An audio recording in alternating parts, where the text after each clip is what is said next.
अगली guest seat पर अपना स्थान लें और मैं आपका स्वागत इस पंक्ति से करना चाहूंगा कि आप आ गए तो चांदनी से। आप सभी से अनुरोध है कि आप कृपया अपना अपना स्थान ग्रहण कर लें। मैं अपने सम्मानित अतिथियों के सम्मान में दो पंक्तियां कहना चाहूंगा कि आप आ गए तो चांदनी सी बातें हों, जमी पे चांद कहां रोज रोज उतरता है। नमस्कार। आज के इस कार्यक्रम जिसका शीर्षक 80वें वार्षिकोत्सव में आपका स्वागत है, जिसका शीर्षक है संस्कृति और सभ्यता का महाकुंभ, देशज मेलों में झलकती भारतीय संस्कृति। मैं सभी छात्राओं के लिए कुछ पंक्तियों से आज का यह कार्यक्रम शुरू करना चाहूंगा। युवा कवि अमन मिश्र की एक गजल की कुछ पंक्तियां कि व्यर्थ ही सुर्खियां नहीं मिलती, व्यर्थ ही सुर्खियां नहीं मिलती, दान में तालियां नहीं मिलती, और वरना मैं भी खरीद लेता माँ, वरना मैं भी खरीद लेता माँ, शहर में लोरियां नहीं मिलती, और पिछले सब कर्म देखे जाते हैं, पिछले सब कर्म देखे जाते हैं, ऐसे ही बेटियां नहीं मिलती।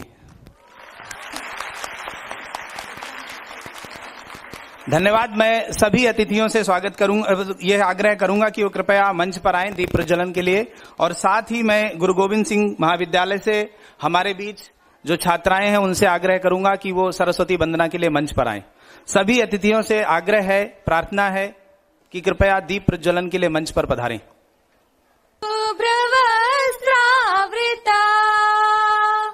या वीणा वरदंड मंडितकरा, या श्वेत पद्मासना, या ब्रह्माच्युत शंकर प्रभृतिभिः देवैः सदा वंदिता, सा मां पातु सरस्वती भगवती, निशेष जाड्यापहा, शुक्लां ब्रह्म विचार सार परमा, आद्यां जगद्व्यापिनी, वीणा पुस्तक धारिणी मवयदा, जाड्यान्धकारापहा, हस्ते स्फाटिकमालिकां विदधती, पद्मासने संस्थितां वन्दे तां परमेश्वरीं भगवती, बुद्धिप्रदां शारदां, बुद्धिप्रदां शारदां, बुद्धिप्रदां शारदां।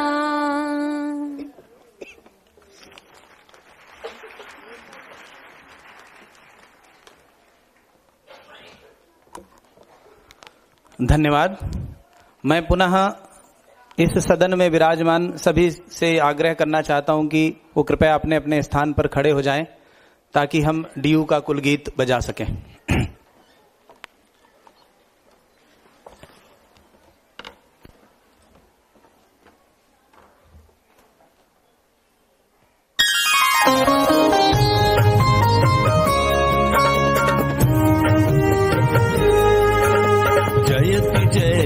जयति जय जय ज्ञान का लोक अनुपम, श्रेष्ठ सुंदर दिव्य दिल्ली विश्वविद्यालय विहंगम। जयति जय जय जयति जय जय ज्ञान का लोक अनुपम,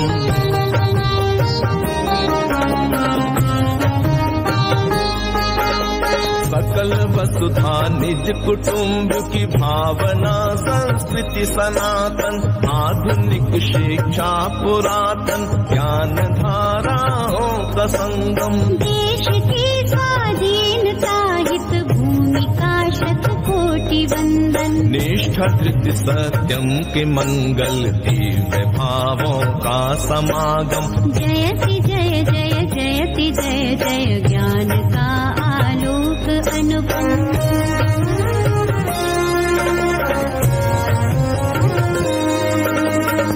भव्य महाविद्यालयों के परिसरों से चिर सुशोभित श्रेष्ठ गुरुजन कर रहे नित्य छात्र और छात्राएं दीक्षित। सच्चरित्राचार पावन साधना संकल्प संयम नवल वैश्विक चेतना नव क्रांति संस्कारों का उद्गम। जयति जय जय जयति जय जय ज्ञान का आलोक अनुपम। श्रेष्ठ सुंदर दिव्य दिल्ली विश्वविद्यालय विहंगम। जयति जय जय जयति जय जय ज्ञान का आलोक अनुपम। ज्ञान का आलोक अनुपम। ज्ञान का आलोक अनुपम। ज्ञान का आलोक अनुपम।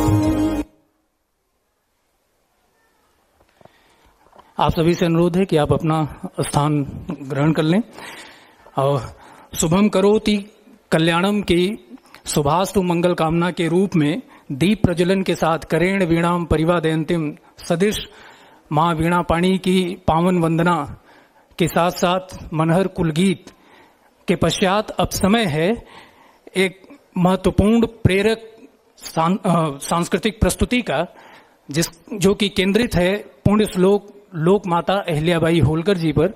और इस प्रस्तुति के लिए मैं महाराजा अग्रसेन सेंटर के बच्चों को इस पंक्ति के साथ आमंत्रित करता हूं कि पत्ता पत्ता झड़ना सीखा तब जाकर मधुमास लिखा है, जिसने जितनी पीड़ा झेली उतना ही इतिहास लिखा है।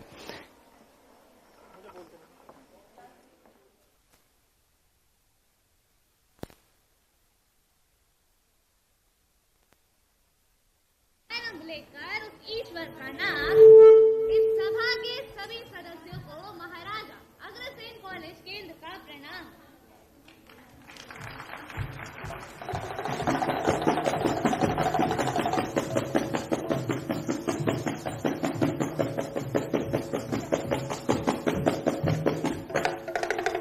बोल जबूरे। आज क्या है तेरे पिटारे में खास?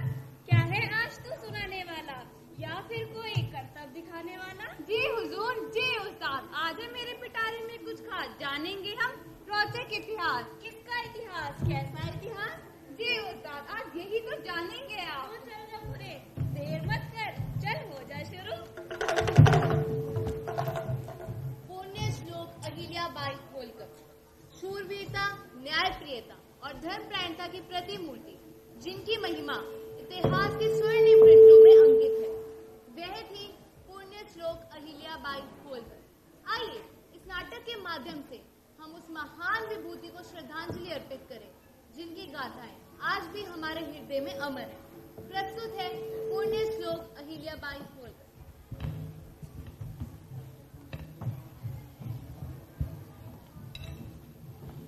दादी माँ, ओ दादी माँ, दादी माँ, माँ? हाँ हाँ मेरी नन्ही गुड़िया, क्या बात है? आज कौन सी कहानी सुनाने वाले हो? भूत की या भगवान की? राजा की या रानी की? डरावने से जादूगर की या सुंदर सी परियों की? आज की कहानी साहस की होगी, जहाँ बात राजा की नहीं रानी की होगी। एक ऐसी कन्या जो अर्जुन की तरह गांडीव उठाने व यज्ञसेनी द्रौपदी की तरह सब जलाने की हिम्मत रखती थी। वह युधिष्ठिर जैसी तेज वहाँ महादेव की बहुत बड़ी पुजारन थी। अच्छा, लक्ष्मीबाई की बात कर रही हो? नहीं बेटी, लक्ष्मीबाई की तरह ही एक महान रानी, जिन्होंने पूरे देश को संपूर्ण व कुशल बनाया था। मैं बात कर रही हूँ अहिल्याबाई होलकर की। अहिल्याबाई होलकर? वह कौन थी दादी माँ? मैंने तो कभी उनके बारे में सुना ही नहीं। बेटी, यही तो समस्या है। हमारे इतिहास में इतनी महान स्त्रियां हैं, लेकिन उनके बारे में शायद ही किसी को पता है। अच्छा, तो आप ही सुना ना उनकी कहानी। तो सुनो। एक समय की बात है, राजा मल्हार राव होलकर चौंडी गांव से गुजर रहे थे। तभी उन्होंने 8 साल की बच्ची को सच्चाई के लिए लड़ते देखा। ओम नमः शिवाय, ओम नमः शिवाय।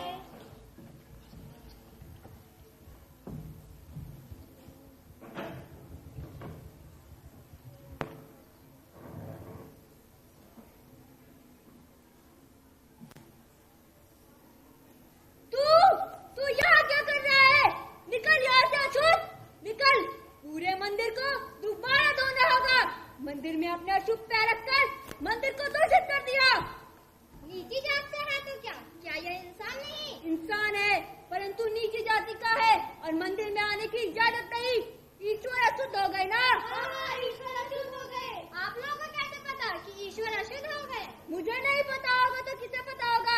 पुजारी हूँ मैं इस मंदिर का। फिर तो आपने सारे ग्रंथ पढ़े होंगे पुजारी जी। हाँ बिल्कुल। तो फिर बताइए कौन से ग्रंथ में लिखा है कि मनुष्य द्वारा बनाई गई जाति प्रथा से अगर नीच जात वाला मनुष्य अगर मंदिर में आ जाए तो ईश्वर अशुद्ध हो जाते हैं। वसुधैव कुटुंबकम, यही हमारा धर्म है। फिर क्यों हम एक दूसरे को जाति के आधार पर अलग करते हैं? आप सब बताइए, क्या ये जो हो रहा है यह सही है? क्या एक मनुष्य को उसकी जाति के कारण मंदिर में आने से रोकना सही है? क्या ईश्वर भी जाति के आधार पर भेदभाव करते हैं?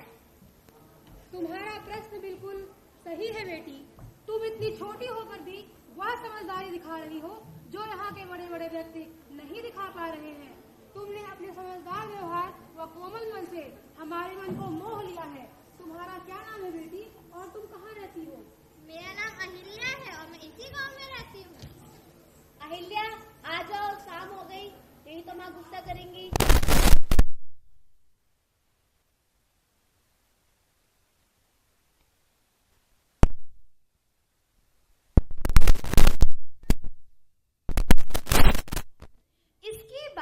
अहिल्या का विवाह राजा मल्हार राव होलकर के पुत्र खांडेव राव होलकर से हुआ। फिर वह अहिल्या से अहिल्याबाई होलकर बनी।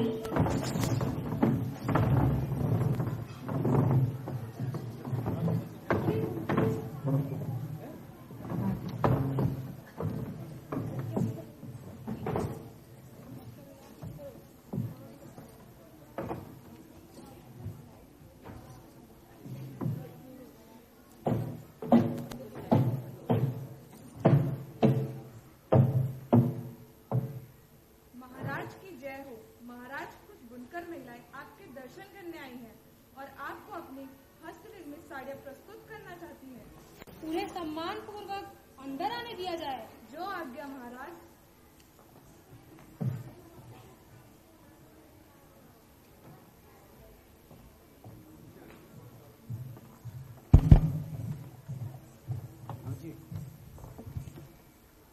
महाराज की जय हो। महाराज, हम आपके समक्ष अपनी कला को प्रदर्शित करने की अनुमति चाहते हैं।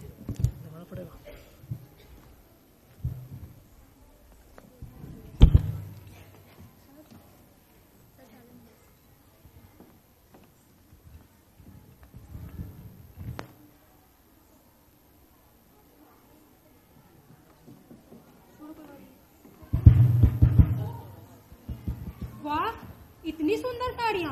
जी महाराज, कार्यशाला में हमने अपने हाथों से बनाई है महाराज। कार्यशाला में? हमें तो पता ही नहीं था कि हमारे राज्य में इतनी कुशल महिलाएं हैं। जी महाराज, तो गरबा उद्योग चलाकर छोटी महारानी ने हमसे बहुत कृपा की है।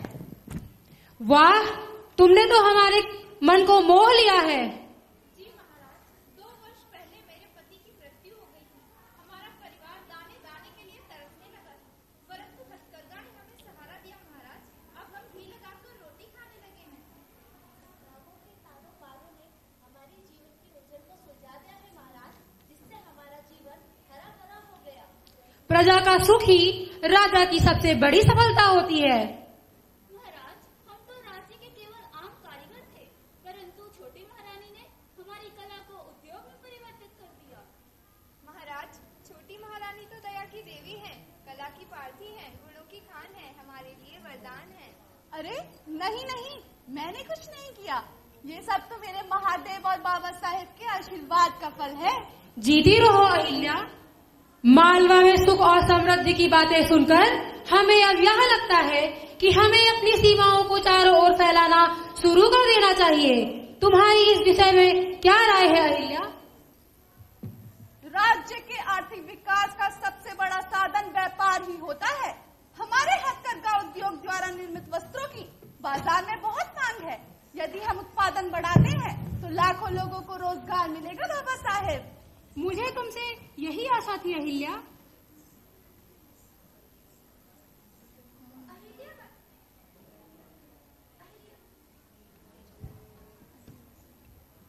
अहिल्याबाई के जीवन में एक नया मोड़ आया जब उनके पति खांडेव राव होलकर का निधन हो गया।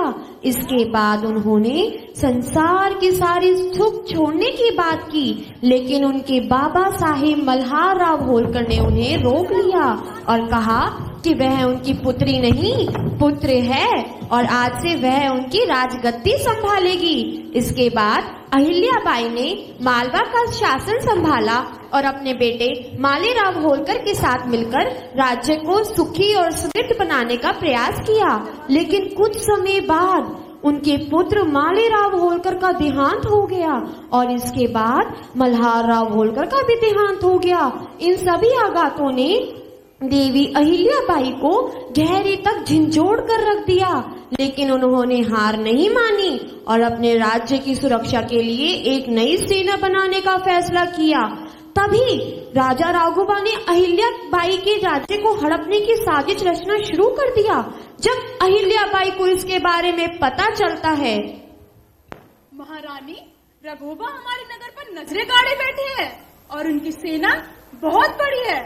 अगर हम चाहे तब भी उनका सामना नहीं कर पाएंगे। राघोबा, उन्हें अच्छे से पता है कि इस वक्त हमारे साम्राज्य की स्थिति कैसी है, इसलिए जानबूझकर खेल खेल रहे हैं। किंतु इसके लिए हमें अपनी सेना को और मजबूत बनाना होगा। हमें उन्हें अच्छा प्रशिक्षण देना होगा और उन्हें आधुनिक हथियारों से लैस कराना होगा ताकि वे हमारे राज्य की रक्षा कर सके। क्यों ना हम औरतों की एक सेना बनाएं? परंतु ये आप क्या कह रही है महारानी? हाँ महारानी, ये क्या कह रही है? महारानी, वर्षों पुरानी परंपरा को बदल नहीं सकती आप। क्यों नहीं? औरतें भी पुरुषों की तरह साहसी व मजबूत हो सकती हैं। हमें बस उन्हें प्रशिक्षित करना है और आधुनिक हथियारों से लैस करवाना है। परंतु महारानी, यह असंभव है। औरतें युद्ध नहीं लड़ सकती। हाँ महारानी, यह संभव है। आखिर है तो ये स्त्री ही ना। मैं कहती हूँ कि यह संभव है और मैं इसे पूर्ण भी करके दिखाऊंगी। मैं औरतों की एक सेना बनाऊंगी जो हमारे राज्य की रक्षा करेंगी। यह हमसे कैसे होगा महारानी? हम सभी तो राज्य की केवल आम स्त्रियां हैं जिन्हें बचपन से घरेलू काम में सक्षम बनाया जाता है, शस्त्र उठाना नहीं सिखाया जाता। कोशिश करने से पहले आप सब कैसे कह सकती हैं कि आपसे नहीं होगा? क्या ये राज्य आपका नहीं? कैसे आप इतना नहीं मानती? आप सब मां हैं तो क्या देख पाएंगे आपके लोगों को कैसे मरते हुए? देख सकेगी कूदती नदियों में बहते अपने बच्चों के साथ? किंतु महारानी, हमारे हाथ तो घर बार संभालने हेतु बने हैं, युद्ध में तलवार उठाने के लिए नहीं। हम इतनी भी साहसी नहीं है। बिल्कुल सही कह रही है ये। आखिर है तो ये स्त्री ही ना। क्या बताइए? आप सब शायद भूल रहे हैं क्या राज्य की महारानी से बात कर रहे हैं, महाराज से नहीं। और मैं ये अहंकार वश नहीं बोल रही। मैं केवल ये बताना चाहती हूँ, मैं स्त्री हूँ, मैं कह सकती हूँ तो आप सब क्यों नहीं? और स्त्री को यह पता कर सकते नहीं। या स्त्री, या शक्तियाँ रक्षा करती थी, या शक्तियाँ मारती, या रक्षक जो स्त्री है वह ब्रह्म का स्वरूप।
इसी तरह राजमाता अहिल्याबाई ने अपने राज्य पर आंच भी नहीं आने दी और अपनी सूझबूझ और केवल एक संदेश से युद्ध को वहीं शांत करवा दिया। पर उस संदेश में ऐसा क्या लिखा था दादी माँ जो इतना बड़ा युद्ध शांत हो गया? पत्र में लिखा था कि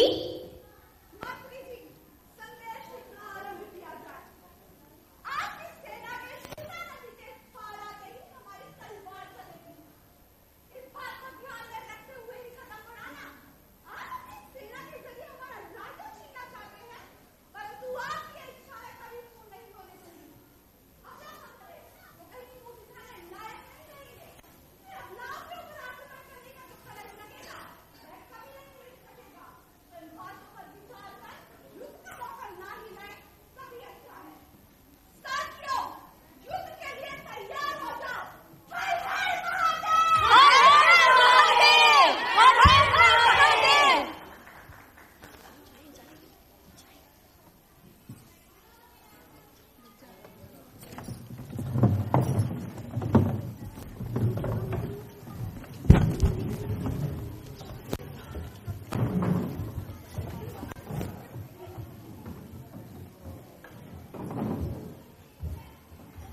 बेटा पता है आगे क्या हुआ?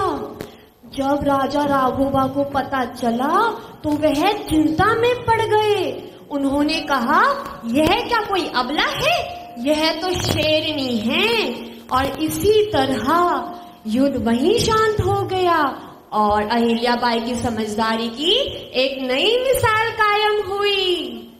दादी माँ, मैं भी बड़े होकर अहिल्याबाई होलकर की तरह इतिहास लिखना चाहती हूँ और एक बड़ी नायिका बनना चाहती हूँ। जो खुद पर विश्वास रखते हैं वही इतिहास रचते हैं। मुझे तुम पर पूरा भरोसा है बेटी। पढ़ो लिखो और आगे बढ़ो। मेरा आशीर्वाद हमेशा तुम्हारे साथ है।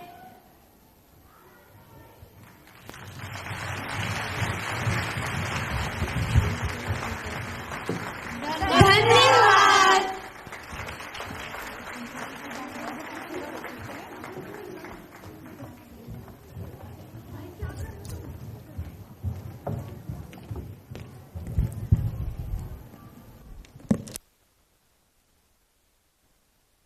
कड़ी में अब समय है हमारे आज के गणमान्य अतिथियों के विधिवत स्वागत और सम्मान का।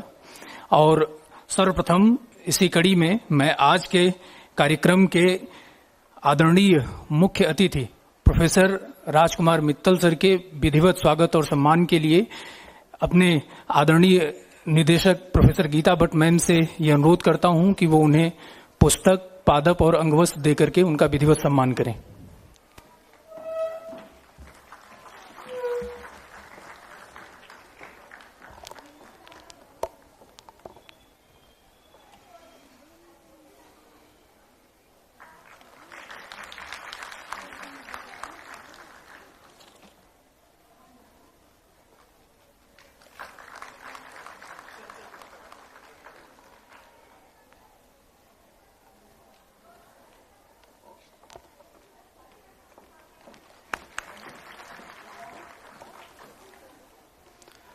धन्यवाद मैम। स्वागत की इसी कड़ी में मैं आज के विशिष्ट अतिथि और सत्यवती कॉलेज के प्रिंसिपल प्रोफेसर सुभाष सर के सम्मान के लिए मैम से आग्रह करूंगा, गीता भट्ट मैम से, कि वो उनका स्वागत करें।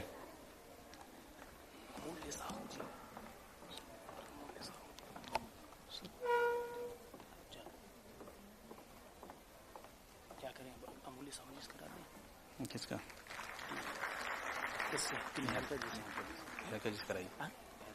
मैम का स्वागत।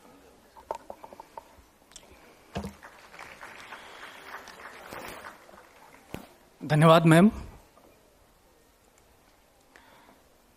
इसी कड़ी में आज के कार्यक्रम के अगले विशिष्ट अतिथि प्रोफेसर हरिमोहन शर्मा सर के विधिवत स्वागत और सम्मान के लिए मैं डॉक्टर निहारिका शर्मा मैम को आमंत्रित करता हूं कि मैम उनका पुस्तक, पादप और अंगवस्त्र देकर के विधिवत सम्मान करें।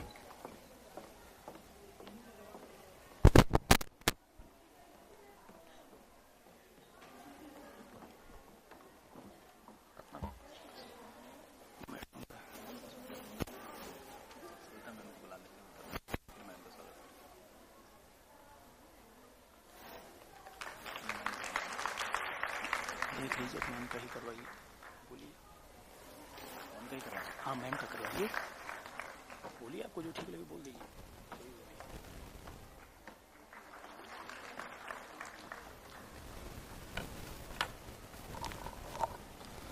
स्वागत और सम्मान की अगली कड़ी में मैं डॉक्टर प्रेमपाल सर से आग्रह करूंगा कि वो कृपया मंच पर आएं और हमारी निदेशक प्रोफेसर गीता भट्ट मैम को सम्मानित करें।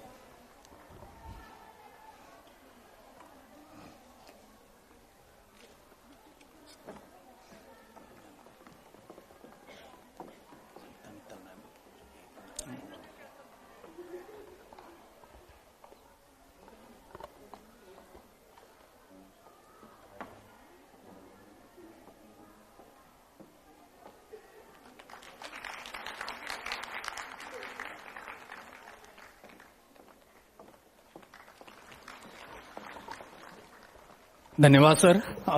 इसी क्रम में हमारे मध्य विशिष्ट अतिथि के रूप में प्रोफेसर सविता मित्तल जी उपस्थित हैं। मैं उनसे सादर अनुरोध करता हूं कि मैम आप मंच पर आएं और उनके विधिवत स्वागत सम्मान के लिए मैं अपने आदरणीय निदेशक प्रोफेसर गीता भट्ट मैम से यह अनुरोध करूंगा कि अंगवस्त्र देकर के उनका विधिवत सम्मान करें।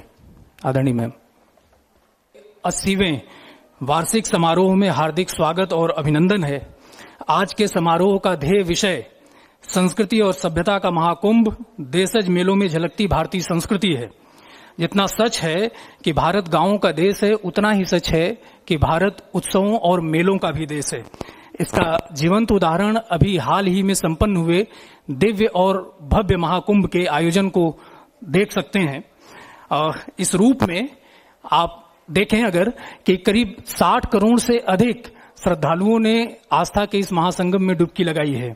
निश्चित तौर पर यह बात कही जा सकती है कि हमारे मेले और उत्सव समूची सभ्यता और संस्कृति, जिसमें कि सभी यानी national commission of women, UGC की कई विभिन्न समितियों एवं कई कॉलेजेस के गवर्निंग बॉडी की सदस्य के रूप में प्रत्यक्ष या परोक्ष रूप से हिस्सा रही हैं, जो देश के जाने माने मीडिया चैनलों में राष्ट्रवादी विचारधारा की विशेषज्ञ पैनलिस्ट हैं, 2 मौलिक एवं 3 संपादित पुस्तकों सहित दर्जनों संदर्भित शोध पत्रों की लेखिका के रूप में मटेरियल साइंस एवं इलेक्ट्रॉनिक्स की विशेषज्ञ विदुषी होने के साथ साथ मेरिटियस टीचर सम्मान, गुरु द्रोणाचार्य सम्मान, प्रेरणा प्रतिभा सम्मान, सशक्त महिला सम्मान सहित कई महत्वपूर्ण सम्मानों से आपको अलंकृत किया गया है। ऐसी हम सभी की अगुआ, नारी सशक्ति की सशक्त आवाज आदरणीय प्रोफेसर गीता भट्ट मैम को स्वागत वक्तव्य और वार्षिक रिपोर्ट प्रस्तुति के लिए मैं इन पंक्तियों से आमंत्रित करता हूं कि मैं कतरा हो के भी दरिया से जंग करता हूं, मुझे बचाना समंदर की जिम्मेदारी है, दुआ करो कि सलामत रहे मेरी हिम्मत, ये एक चिराग कई आंधियों पे भारी है। धन्यवाद ऋषिकेश जी। नॉन कॉलेजिएट महिला शिक्षा बोर्ड के 80वें वार्षिक महोत्सव में आज मंचासीन इस विधिवत कार्यक्रम के मुख्य अतिथि माननीय कुलपति महोदय प्रोफेसर राजकुमार मित्तल जी, कार्यक्रम की अध्यक्षता कर रहे प्रोफेसर बलराम पाणी जी, जो कुछ समय बाद हमारे बीच उपस्थित रहेंगे। विशिष्ट अतिथि के रूप में हमारे बीच मंच पर सत्यवती कॉलेज मॉर्निंग के प्राचार्य professor Subhash Kumar Singh ji, Satyawati college evening के प्राचार्य professor Harimohan Sharma ji, NC web के deputy director doctor Surendra Kumar ji, non collegiate महिला शिक्षा बोर्ड के अलग अलग सेंटर्स से आए हुए टीचर इंचार्जेस, शिक्षक एवं सभी छात्राओं को मेरा नमस्कार। यह एक बड़ा हर्ष का विषय है कि नॉन कॉलेजिएट महिला शिक्षा बोर्ड 1944 से लेकर 2025 तक निरंतर हर वर्ष दिल्ली की बच्चियों को दाखिला देने के लिए दिल्ली विश्वविद्यालय के माध्यम से यह कार्य कर रहा है। 1944 में शुरू किया गया यह बोर्ड इस विचार से प्रारंभ किया गया था कि दिल्ली की बच्चियों को पढ़ने के लिए, क्योंकि वह विश्वविद्यालय में आकर तब पढ़ाई नहीं कर पाती थी, तो इस कारण से उन्हें यह अवसर मिले कि वह घर से ही अपने परीक्षाएं देकर दिल्ली विश्वविद्यालय की डिग्री हासिल करें। और तब से एक लंबे अंतराल में आज इस समय व्यवस्था इस प्रकार से है कि जो यह एनसी वेब बोर्ड मात्र 3 छात्राओं से प्रारंभ किया गया था 1944 में, आज इस एनसी वेब परिवार में 33,000 से अधिक दिल्ली की बालिकाएं पढ़ाई कर रही हैं। शिक्षा के द्वारा महिला सशक्तिकरण का दिल्ली विश्वविद्यालय के द्वारा एक यह अनूठा संस्थान पूरे देश भर में एक अपना अलग स्थान रखता है। आज ये ऐसा 80वां अवसर है जब नॉन कॉलेजिएट महिला शिक्षा बोर्ड के माध्यम से पढ़ी हुई जो हमारी बच्चियां हैं, जिन्होंने प्रथम, द्वितीय और तृतीय स्थान मेरिटोरियस अवार्ड प्राप्त किए हैं, आज उन्हें यहां सम्मानित किया जाना है। उससे पूर्व पूरे वर्ष भर में जो कार्यक्रम आयोजित नॉन कॉलेजिएट महिला शिक्षा बोर्ड के माध्यम से किए गए, उनकी एक संक्षिप्त रिपोर्ट आप सभी के समक्ष प्रस्तुत है। 2024-25 में नॉन कॉलेजिएट महिला शिक्षा बोर्ड में 23,431 जो छात्राएं हैं वह उनका एनरोलमेंट किया गया और साथ ही जो पीजी कोर्सेज यहां चलते हैं, पोस्ट ग्रेजुएट कोर्सेज चलते हैं, उनमें 778 बालिकाओं का दाखिला किया गया। इनको पढ़ाने के लिए जो दिल्ली विश्वविद्यालय के अलग अलग 26 कॉलेजेस में एनसी वेब के सेंटर चलते हैं और साथ में एक जो पोस्ट ग्रेजुएट सेंटर चलता है, इसको मिलाकर लगभग 2000 शिक्षक अतिथि शिक्षक के नाते यहां इन बच्चियों को इस वर्ष में पढ़ा रहे थे। पूरी की पूरी जो दाखिला की जो विधि है उसको ऑनलाइन माध्यम के द्वारा किया गया है और एक अलग से ग्रीवियंस एड्रेसल मैकेनिज्म भी इन बच्चियों को अगर किसी भी प्रकार की समस्या अगर आई दाखिले के समय तो उसका भी प्रावधान किया गया। इस वर्ष जो बीए और बीकॉम के 2 कोर्स 26 अंडर ग्रेजुएट सेंटर्स में चलते हैं, उनमें बीकॉम में 2239 छात्राओं ने अपनी परीक्षाओं को पास किया, जिनमें से 1829 को फर्स्ट डिवीजन प्राप्त हुई। बीए प्रोग्राम में 7245 जो छात्राएं हैं उन्होंने परीक्षा को पास किया और जिनमें से 5940 ने फर्स्ट डिवीजन प्राप्त करी है। दिल्ली विश्वविद्यालय के द्वारा नॉन कॉलेजिएट की ऐसी छात्राएं जो किसी कारणवश अपनी फीस नहीं दे पाती हैं और जो कि बीपीएल कैटेगरी से आती हैं, उनके लिए फाइनेंशियल एड, एक आर्थिक जो व्यवस्था है उसका भी प्रावधान दिल्ली विश्वविद्यालय के द्वारा किया गया है, जिसमें हर वर्ष एक छात्रा को 3000 रुपए दिए जाते हैं। तो 2023-24 में 413 ऐसी जो बच्चियां हैं उन्हें दिल्ली विश्वविद्यालय के द्वारा यह फाइनेंशियल एड दी गई थी और जिसमें 12,39,000 रुपए दिल्ली विश्वविद्यालय के द्वारा दिए गए।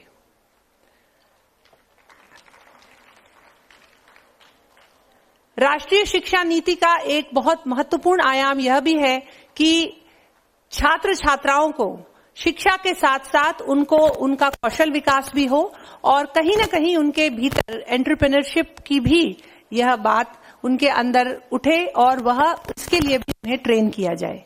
इसी को ध्यान में रखते हुए नॉन कॉलेजिएट महिला शिक्षा बोर्ड भी कई ऐसे प्रयास करता रहता है जिनमें स्किल ट्रेनिंग हमारी बच्चियों को दी जाए और साथ ही साथ उनके लिए कई रोजगार के एम्प्लॉयमेंट के भी एवेन्यूज खुलें, उनका भी प्लेसमेंट हो। इसी एक कड़ी में दिल्ली यूनिवर्सिटी कंप्यूटर सेंटर के साथ मिलकर नॉन कॉलेजिएट की बच्चियों के लिए बीएफएस का एक प्रोग्राम चलाया गया था, जिसमें लगभग 80 छात्राओं ने भाग लिया और उनमें से 41 छात्राओं को इसका कंप्लीशन सर्टिफिकेट मिला। अभी तक इनमें से 27 छात्राओं का प्लेसमेंट भी हो चुका है और बाकी जो छात्राएं हैं उनकी प्लेसमेंट की प्रक्रिया अभी चल रही है। नॉन कॉलेजिएट बोर्ड के द्वारा सांस्कृतिक गतिविधियां और साथ ही साथ अकादमिक गतिविधियां नॉन कॉलेजिएट की छात्राओं के लिए करी जाती हैं।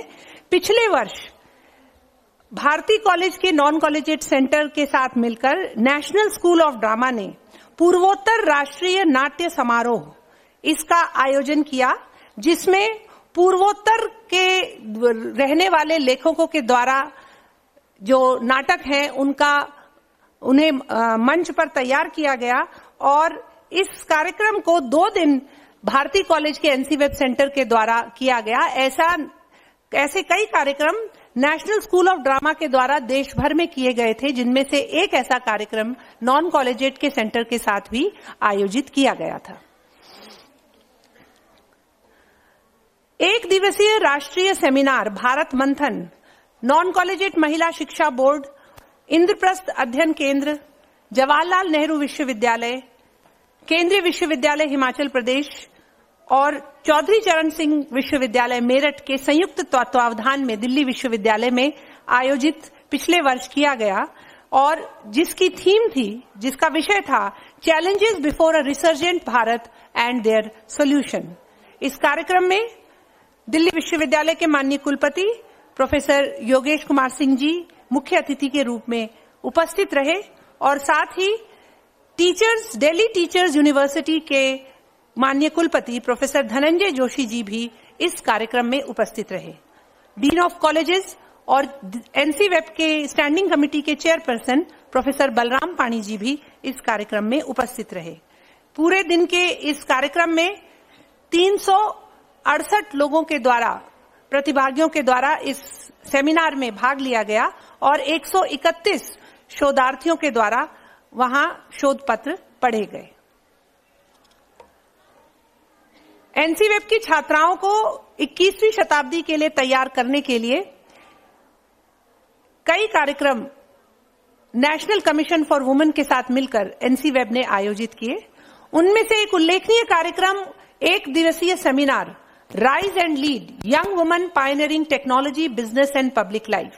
यह जो सेमिनार है वह विशेषतः हमारी पोस्ट ग्रेजुएट जो बच्चियां हैं उनके लिए आयोजित किया गया था और साथ में हमारे कई सेंटर्स, एनसीवेब के सेंटर्स के जो विद्यार्थी हैं उन्होंने भी इसमें भाग लिया। 500 छात्राओं के द्वारा इस सेमिनार को अटेंड किया गया था, जिसमें कि women in decision making, women leading in public life, women in corporate arena और tech horizons, navigating emerging opportunities in artificial intelligence and drone technology, ऐसे विषयों पर दिन भर रिसोर्स पर्सन्स के द्वारा हमारी बच्चियों को अवगत कराया गया।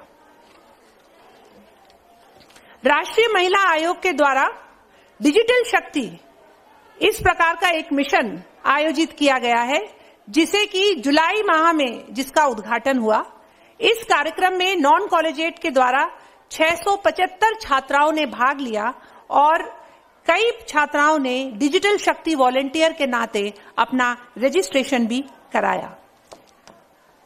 आज के समय में कुछ न कुछ नवाचार करने की एक अपेक्षा भारत की राष्ट्रीय शिक्षा नीति और यूनिवर्सिटी ग्रांट कमीशन के द्वारा भी यह बात कही जा रही है कि कुछ न कुछ नवाचार, जिससे कि हमारे जो छात्र छात्राएं हैं उनको ऐसा अवसर मिले कि वह जल्दी से जल्दी या तो स्वयं अपने कुछ उद्योग प्रारंभ कर सके या उन्हें इस प्रकार का कौशल दिया जाए कि वह अपनी जो उनका रोजगार है उन्हें जल्दी से जल्दी अच्छे स्थान पर मिले।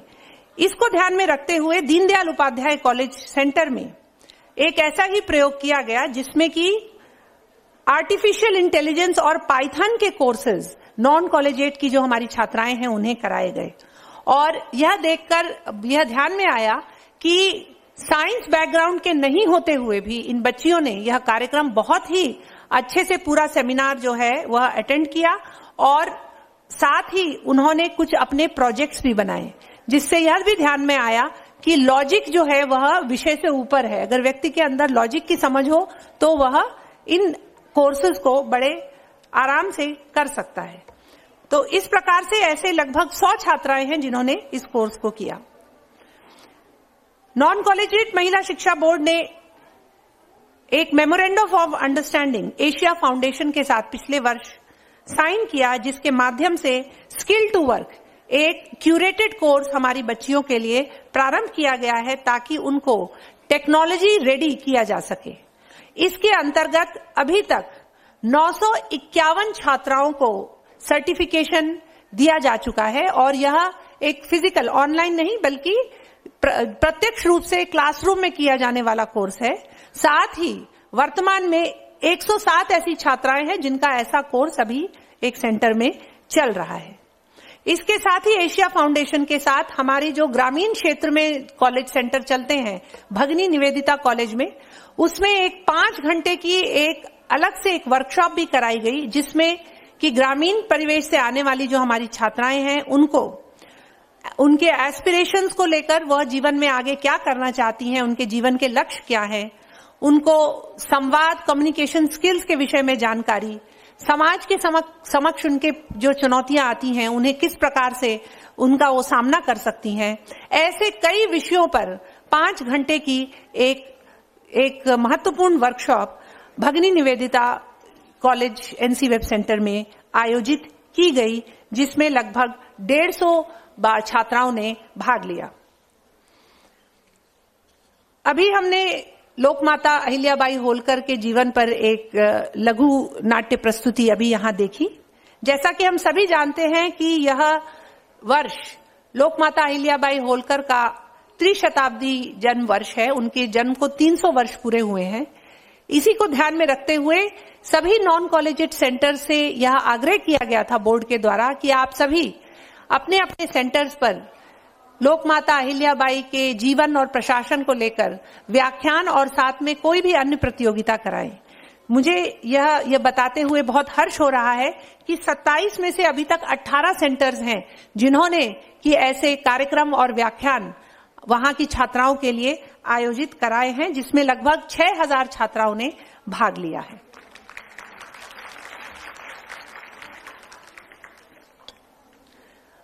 साइबर सेफ्टी को लेकर आजकल खास करके जो बालिकाएं हैं उनके लिए एक चिंता का विषय सभी के बीच में रहता है।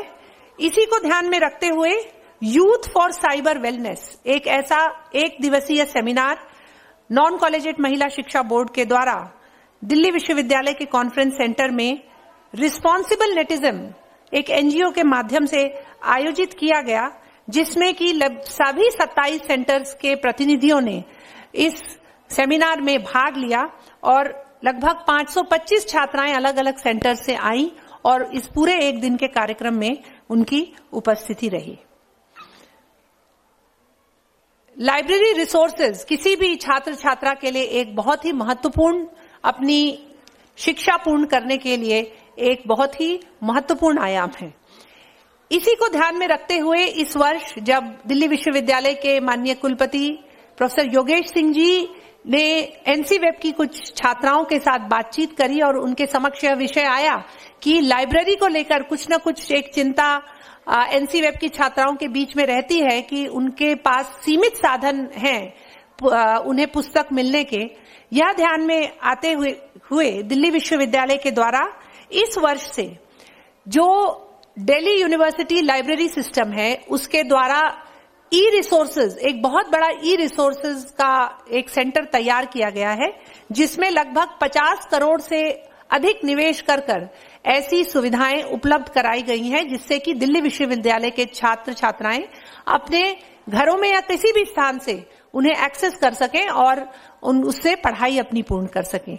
ये सारी सुविधा इस वर्ष से नॉन कॉलेजिएट की सभी छात्राओं के लिए भी उपलब्ध करा दी गई है। तो ये एक बहुत ही हर्ष का विषय नॉन कॉलेजिएट की छात्राओं के लिए है। इसको ध्यान में रखते हुए इस वर्ष अंतर्राष्ट्रीय महिला दिवस पर 8 मार्च को नॉन कॉलेजिएट के सभी 27 सेंटर्स पर कैपेसिटी बिल्डिंग इन छात्राओं को कि किस प्रकार से इन ई रिसोर्सेज को कैसे इनका इस्तेमाल करना है, इनको कैसे एक्सेस करना है, इसकी पूरी जानकारी की वर्कशॉप जो है कैपेसिटी बिल्डिंग वर्कशॉप को सभी 27 सेंटर्स में 8 मार्च को अंतर्राष्ट्रीय महिला दिवस पर आयोजित किया गया और यह फिजिकल था, प्रत्यक्ष रूप से यह वर्कशॉप आयोजित करी और इसके द्वारा अब हमारी सभी छात्राएं दिल्ली विश्वविद्यालय के जो भी ई लाइब्रेरी रिसोर्सेज हैं उनको अब एक्सेस कर सकेंगे। और अंत में दिल्ली विश्वविद्यालय के द्वारा अभी जो दिल्ली विश्वविद्यालय में ऐसी छात्र छात्राएं जिनके की माता पिता नहीं है या सिर्फ जिनके की जो सिंगल पेरेंट चाइल्ड है, उनके लिए एक विशेष प्रावधान में उन्हें लैपटॉप्स दिलाए गए और इस कार्यक्रम में नॉन कॉलेजिएट महिला शिक्षा बोर्ड की भी 102 छात्राओं को लैपटॉप दिए गए हैं। इसकी पूरी सूची हमारे पास आ गई है और हम सभी सेंटर्स को जहां जहां जिन छात्राओं को यह लैपटॉप मिले हैं उसकी सूची सभी सेंटर्स को अभी कुछ समय में भेजी जाएगी। धन्यवाद।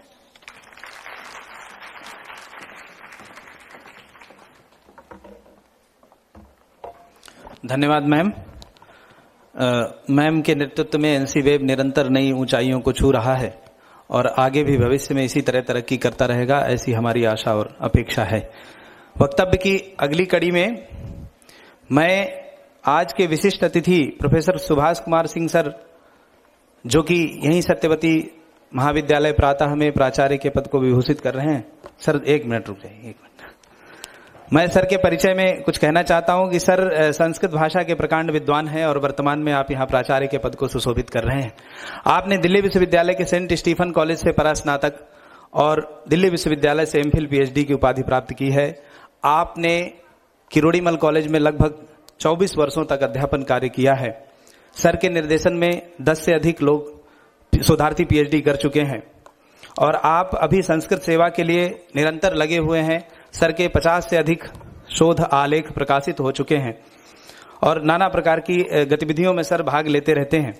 सर को मैं इन पंक्तियों के साथ आमंत्रित करना चाहता हूं। महाकवि कालिदास की पंक्ति है कि सरसिजमनुविद्धम शैवलेनापि रम्यम मलिनमपि हिमांशोर्लक्ष्म लक्ष्मीं तनोति यमधिगमनोज्ञावल्कलेनापि तन्वी किमहि मधुराणां मंडनम नाकृतीनां किमिहि मधुराणां मंडनम नाकृतीनां। आदरणीय सर, आपका स्वागत।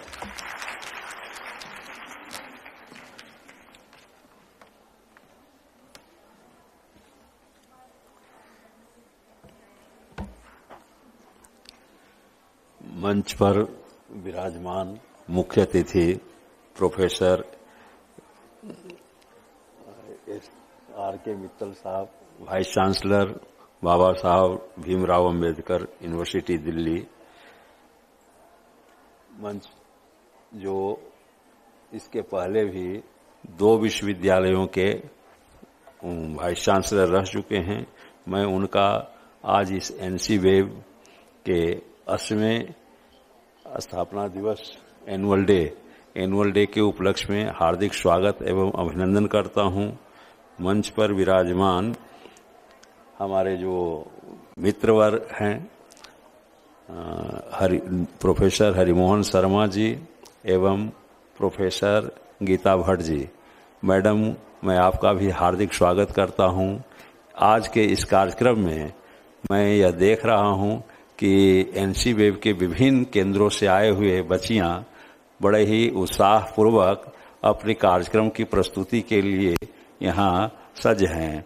मैं आशा करता हूं कि गीता भट्ट मैम के कुशल नेतृत्व में यह एनसी वेब अपनी सर्वोच्च उत्कृष्ट स्थान को प्राप्त करेगा। इस सभागार में हम समझते हैं कि बहुत सारे केंद्रों से बच्चे आए हुए हैं और यह हमारे महाविद्यालय का के लिए यह गौरव का क्षण है कि इस वर्ष का वार्षिक उत्सव सत्यवती कॉलेज में हो रहा है। यद्यपि सत्यवती कॉलेज मॉर्निंग में एनसी वेब नहीं है, लेकिन फिर भी सत्यवती कॉलेज इवनिंग में होते हुए भी मैं कभी भी इसे अपने से अलग नहीं समझा और इसके सत्यवती कॉलेज केंद्र के जो कोऑर्डिनेटर हैं निहारिका मैम, वो हमेशा प्रयत्नशील रहते हैं कि बच्चों को अधिक से अधिक सुविधा कैसे प्राप्त हो।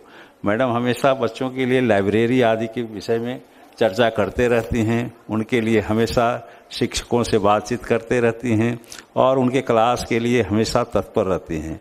मैं यह आज के अभी जो महाराजा अग्रसेन महाविद्यालय की बच्चियों ने जो प्रस्तुतिकरण किया, मैं उसे देखकर बड़ा ही मन मुग्ध हो गया कि अगर इन बच्चों को 7 दिन का अवसर दिया जाए, वीक में 6 दिन भी अगर दिया जाए, 5 दिन भी दिया जाए, तो यह रेगुलर कोर्स के बच्चों से भी अधिक उत्कृष्ट जीवन में सफलता प्राप्त कर सकते हैं।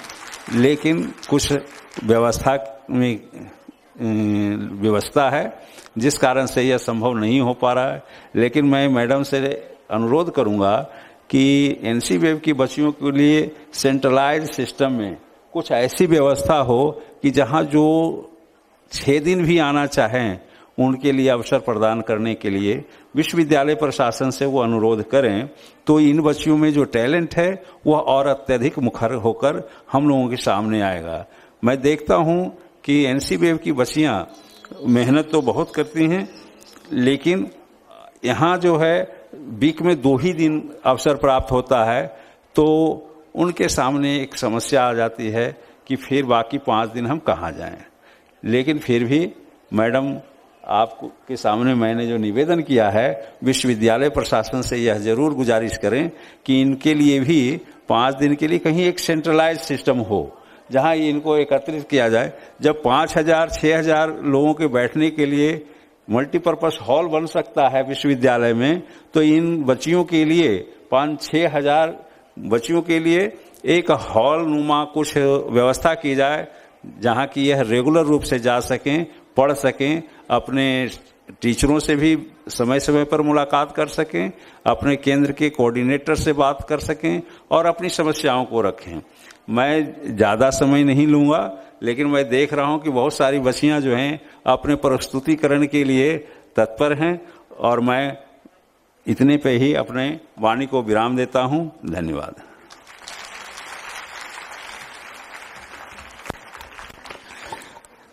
बहुत बहुत धन्यवाद सर इस प्रेरक और सारगर्भित वक्तव्य के लिए। कार्यक्रम में अब समय है अगले विशिष्ट अतिथि के वक्तव्य का, और इसी क्रम में मैं आज के कार्यक्रम के अगले विशिष्ट अतिथि प्रोफेसर हरिमोहन शर्मा सर का सर्वप्रथम परिचय देना चाहूंगा कि आपकी उच्च शिक्षा हिमाचल विश्वविद्यालय, जवाहरलाल नेहरू विश्वविद्यालय और दिल्ली विश्वविद्यालय से हुई है। आप राजनीति शास्त्र और अर्थशास्त्र दोनों ही विषयों में परास्नातक एवं विषय की गहरी जानकारी रखते हैं।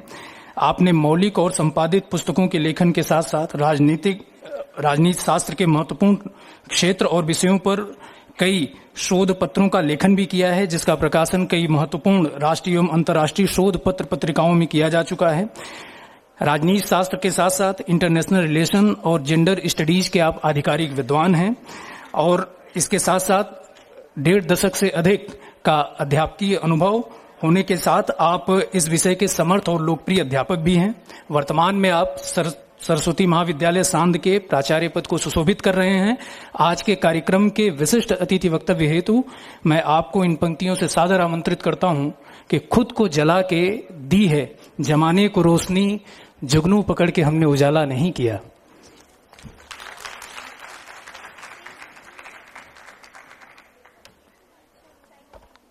Thank you Rishikesh.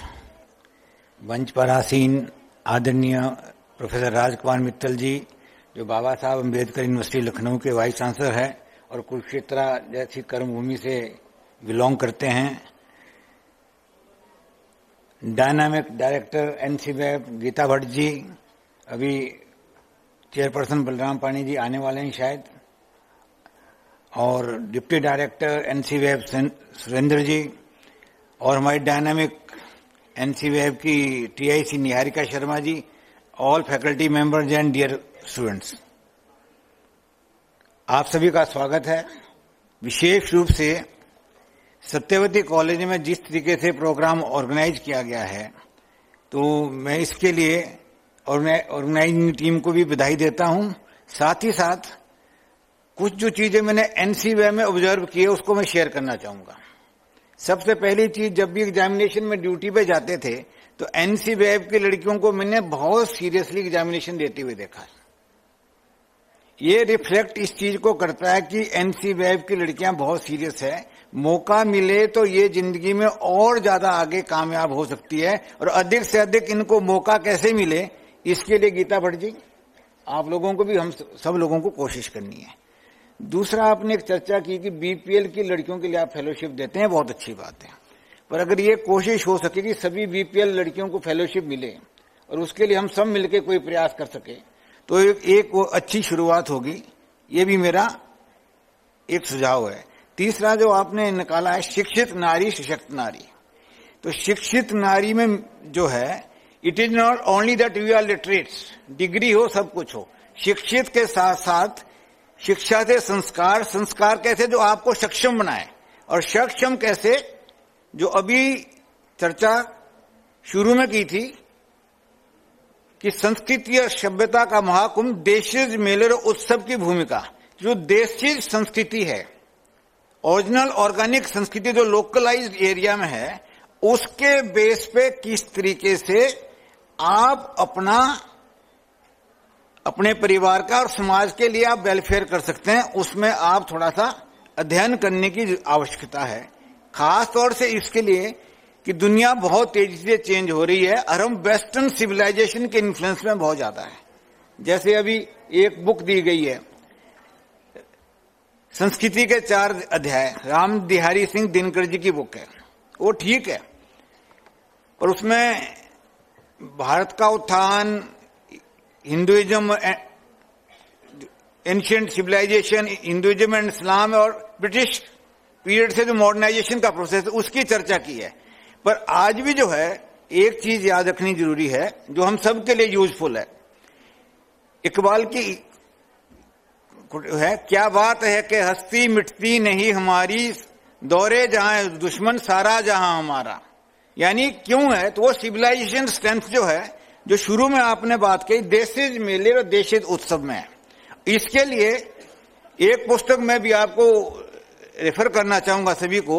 उस बुक का नाम ही देशिक शास्त्र है, written by Badri Prasad Thuldaria. But the present all the working, जैसे कि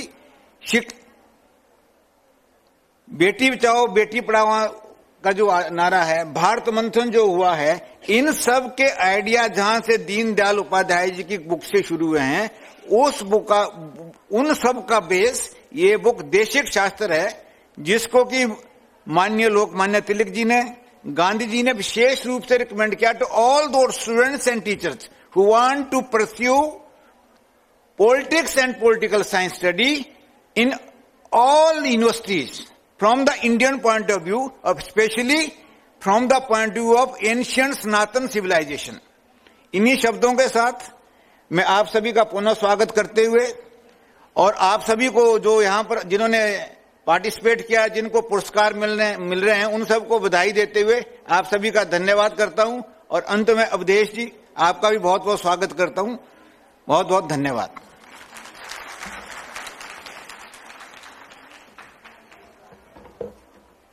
धन्यवाद आदरणीय सर। वक्तव्य की इसी कड़ी में आज के मुख्य अतिथि प्रोफेसर राजकुमार मित्तल सर को मैं वक्तव्य के लिए बुलाऊंगा। उससे पूर्व मैं सर का परिचय देना चाहता हूं। आप वर्तमान में बाबा साहब भीमराव अम्बेडकर केंद्रीय विश्वविद्यालय के कुलपति हैं।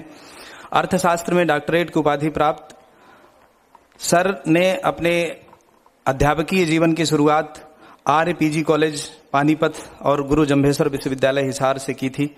वे गुरु गोविंद सिंह इंद्रप्रस्थ विश्वविद्यालय दिल्ली में प्रोफेसर, डीन और निदेशक जैसे पदों को सुशोभित कर चुके हैं। आप तीर्थंकर महावीर विश्वविद्यालय मुरादाबाद और चौधरी बंसीलाल विश्वविद्यालय भिवानी के कुलपति के पदभार को भी संभाल चुके हैं। सर के 35 वर्षों से अधिक के शिक्षण अनुभव में उन्होंने 120 के लगभग शोध पत्र प्रस्तुत किए हैं और 6 से ज्यादा किताबें सर की जो हैं। उनमें से जो सबसे प्रचलित और आज जो व्यापक रूप से जिसको पसंद किया जा रहा है वह है जैविक उद्यमिता, 37 करोड़ स्टार्टअप का देश, जिसको सर अपने तमाम वक्तव्यों में इंगित भी करते हैं कि किस प्रकार से भारत नए उसमें उभर रहा है। सर का एक परिचय ये भी है कि सर भारतीय मनीषा के जागरूक एवं सजग चितेरे हैं। भारतीयता में विद्यमान बेहतरीन तत्वों के माध्यम से आप जो पंचकोश इत्यादि के बारे में समझाते हैं वो मुझ जैसे विद्यार्थियों के लिए सूत्र वाक्य का काम करते हैं। आपके ये सूत्र वाक्य भारत में विद्यमान कई उलटपंथी इतिहासकारों के शुतुरमुर्गीय मानसिकता को सीधे तौर पर चुनौती देते हैं। मैं आदरणीय सर के बेबाक अंदाज का कायल हूं और उनके लिए कहना चाहता हूं कि आप बिना संकोच, बिना किसी भय, बिना किसी लज्जा, बिना किसी लाग लपेट के भारतीयता की हमेशा वकालत करते हैं। मैं सर को एक शेर के साथ इस मंच पर आमंत्रित करूंगा कि बिन परवाज के चिड़िया पर तनिक नहीं इतराती है, बिन परवाज के चिड़िया पर तनिक नहीं इतराती है, हाथ जोड़कर मधुमक्खी भी छत्ता नहीं बचाती है, अंबर की नपाई जैसे पंखों से की जाती है, शहद के छत्ते की रक्षा भी डंकों से की जाती है। आदरणीय सर।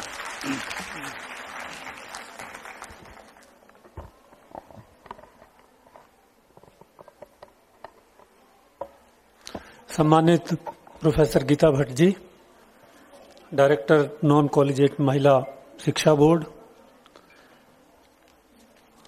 सत्यवती कॉलेज के सम्मानित principal professor S K. Singh ji, professor H M. Sharma ji और deputy director doctor Surendra Kumar ji, इस सभागार में उपस्थित सभी शिक्षक बंधुओं बहनों और प्यारे बच्चों, विद्यार्थियों, आप सबको सादर प्रणाम। और मुझे इस अवसर पर 80वें वार्षिकोत्सव एनुअल डे कार्यक्रम में आने का अवसर मिला, इसके लिए मैं प्रोफेसर गीता भट्ट जी को धन्यवाद देता हूं।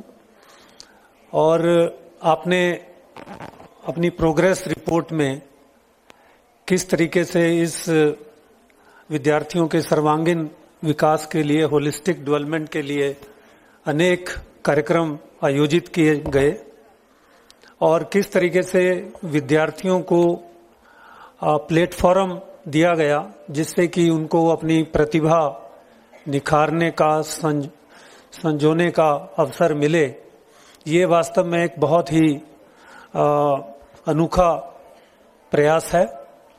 और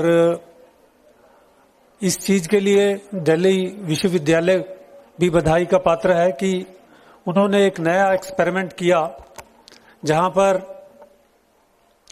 2 दिन पढ़ाई होती है और 5 दिन विद्यार्थी को अपना काम करने का अवसर मिलता है। वास्तव में इससे ये कहा जाए कि शिक्षा के साथ साथ अपना कार्य करना, लर्न एंड अर्न, ये दोनों एक साथ संभव हो पाते हैं और इससे ज्ञान में व्यवहारिकता भी आती है। जो हम पढ़ते हैं उसको अपने कार्य क्षेत्र में लागू भी कर पाते हैं। हमें, क्योंकि हम अपनी शिक्षा को स्वयं उसको फाइनेंस करते हैं, फंडिंग करते हैं उसकी, तो उससे हमारे में एक मनोबल भी बढ़ता है, आत्मविश्वास भी बढ़ता है। विदेशों में भी हम देखते हैं कि विद्यार्थी अपने पेरेंट्स की बजाय अपने आप कमाते हैं और उसको शिक्षा आगे बढ़ते हैं। ये एक अनूठा प्रयास है। और क्योंकि जो हमारी राष्ट्रीय शिक्षा नीति 2020 है वो हमारे ग्रोस इनरोलमेंट रेशो को 50 तक लाने की बात करती है, जो अभी 28% के करीब है। और उसमें जो सबसे ज्यादा उसमें दिक्कत आती है कि हमारे पास रिसोर्सेज नहीं होते, टीचर्स की कमी होती है। और इस दिशा में जैसे सत्यवती कॉलेज में मॉर्निंग में, इवनिंग में, सैटरडे संडे ये क्लासेस लगाकर इस शिक्षा में ग्रोस इनरोलमेंट रेशो को आगे बढ़ाने का जो प्रयास किया जा रहा है, यह भी अपने आप में एक सराहनीय कदम है जिसके लिए आप सभी इसके बधाई के पात्र हैं। अभी भी ग्रोस इनरोलमेंट रेशो 50 की जो बात है उससे हम काफी पीछे हैं, लगभग 28-29 के करीब है। और सबसे अच्छी बात यह है कि उसमें महिलाओं का और पुरुष की जो एजुकेशन का जो ग्रोथ इनरोलमेंट रेशो है लगभग दोनों बराबर है। और जो गवर्नमेंट की जेंडर पैरिटी इंडेक्स इस विषय में तैयार होता है वो भी लगभग 1 के बराबर ही है। यानी दोनों को इसमें अवसर अब शिक्षा के हायर एजुकेशन में बराबर के मिल रहे हैं। हायर एजुकेशन में ज्यादा ग्रोथ इनरोलमेंट रेशो इसलिए आवश्यक है क्योंकि इससे इनोवेशन, नवाचार, इससे रोजगार, इससे सोशल मोबिलिटी, रिसर्च और जो लोग काम करते हैं उनको एक रोजगार पाने का अवसर मिलता है। और इस तरीके से आर्थिक विकास के लिए उच्च शिक्षा में ग्रोथ इनरोलमेंट रेशियो को बढ़ाना अति आवश्यक है। मगर इसके साथ साथ कुछ ऐसी बातें भी हैं जो जिनसे ये लगता है कि जो फीमेल का वर्कफोर्स पार्टिसिपेशन यानी उनकी काम में जो भागीदारी है वो अभी भी कम देखने को मिलती है।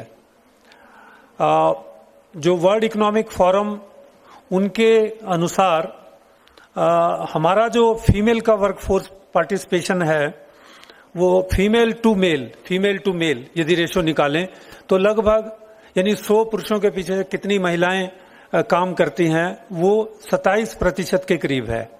और बाहर ये जो रेशो है वो 65 के करीब है। तो कुल मिला के इसमें एक बहुत बड़ा गैप देखने को मिलता है। और जो वर्ल्ड बैंक या जो और दूसरे आर्थिक संस्थान हैं वो ये बताते हैं कि यदि इस गैप को पूरा कर लिया जाए यानी बराबर पे आ जाए तो हमारी जो जीडीपी है, जितना उत्पादन होता है एक देश में, ग्रॉस डोमेस्टिक प्रोडक्ट जीडीपी, यानी जितना हमारी राष्ट्रीय आय है, उसमें 16 से 50% तक की वृद्धि संभव है। यानी जितना ज्यादा ये गैप मेल फीमेल के पार्टिसिपेशन का कम होगा, उतना ज्यादा हमारी जीडीपी में योगदान ज्यादा संभव हो पाएगा। तो इस खाई को कैसे दूर किया जाए, ये बहुत जरूरी है। और इस खाई को दूर करने का जो सबसे उत्तम तरीका है वो यही है कि किस तरीके से स्किल डेवलपमेंट के ऊपर, किस तरीके से हायर एजुकेशन में इनरोलमेंट को बढ़ाकर और एम्प्लॉयबिलिटी के जो अपॉर्चुनिटीज हैं ट्रेनिंग और दूसरे माध्यमों से वो महिलाओं के लिए बढ़ाए जाएं, उनको ज्यादा अवसर दिए जाएं, ये बहुत ज्यादा आवश्यक है। तो इस दिशा में मुझे लगता है हम सबको कार्य करने की और ज्यादा जरूरत है।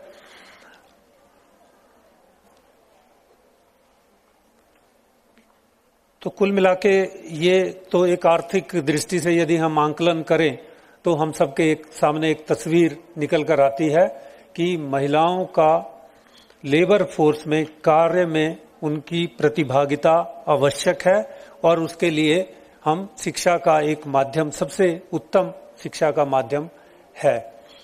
डॉक्टर साहब ने अभी बात उसमें कही कि हम 2-3 बातों के ऊपर विशेष रूप से एक कार्य कर रहे हैं। उसमें जैविक उद्यमिता की बात कही। जैविक उद्यमिता का मतलब सिर्फ यही है कि भारत में आज यदि आप देखें, अभी जो आर्थिक सर्वेक्षण 2024-25 का आया वो ये बताता है कि 78 लाख लोगों को गैर कृषि क्षेत्र में, नॉन फार्म सेक्टर में हमें 2030 तक प्रति वर्ष रोजगार के अवसर प्रदान करने पड़ेंगे। 78 लाख लोगों को रोजगार के अवसर नॉन फार्म सेक्टर में देने पड़ेंगे। एक बहुत बड़ा एम्प्लॉयमेंट के प्रति हमारा एक चैलेंज है।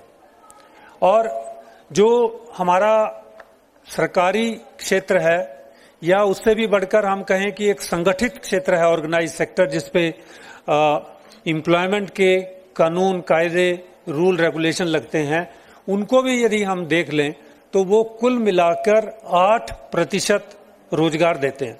बाकी का जो रोजगार है या तो वो छोटे छोटे काम, small scale industry, agriculture, informal sector, घरों में काम करके रेडी, या और छोटे छोटे ये जो हमारी अर्थव्यवस्था है उसमें निकलता है। तो यहां पर इससे हमें ये निकलती है बात कि सरकार के ऊपर रोजगार के लिए हम ज्यादातर निर्भर या ज्यादा से ज्यादा निर्भर नहीं रह सकते। सरकारों की अपनी एक सीमाएं हैं रोजगार प्रदान करने की। तो इसलिए भारत 1750 तक हम ये कहते हैं कि उद्यमियों का देश था और पूरे विश्व का जो 1/4 1/4 जो उत्पादन था वो भारत से होता था। और घर घर में उत्पादन होता था, गांव गांव में उत्पादन होता था और लगभग 60-65 देशों को हमारा उत्पादन होता था। इसीलिए भारत को सोने की चिड़िया भी कहा जाता था। सोने की चिड़िया का अर्थ भी यही है कि हम सामान भेजते थे और वहां से हमें उस समय में गोल्ड स्टैंडर्ड होता था, गोल्ड में, सिल्वर में हमें भुगतान होता था।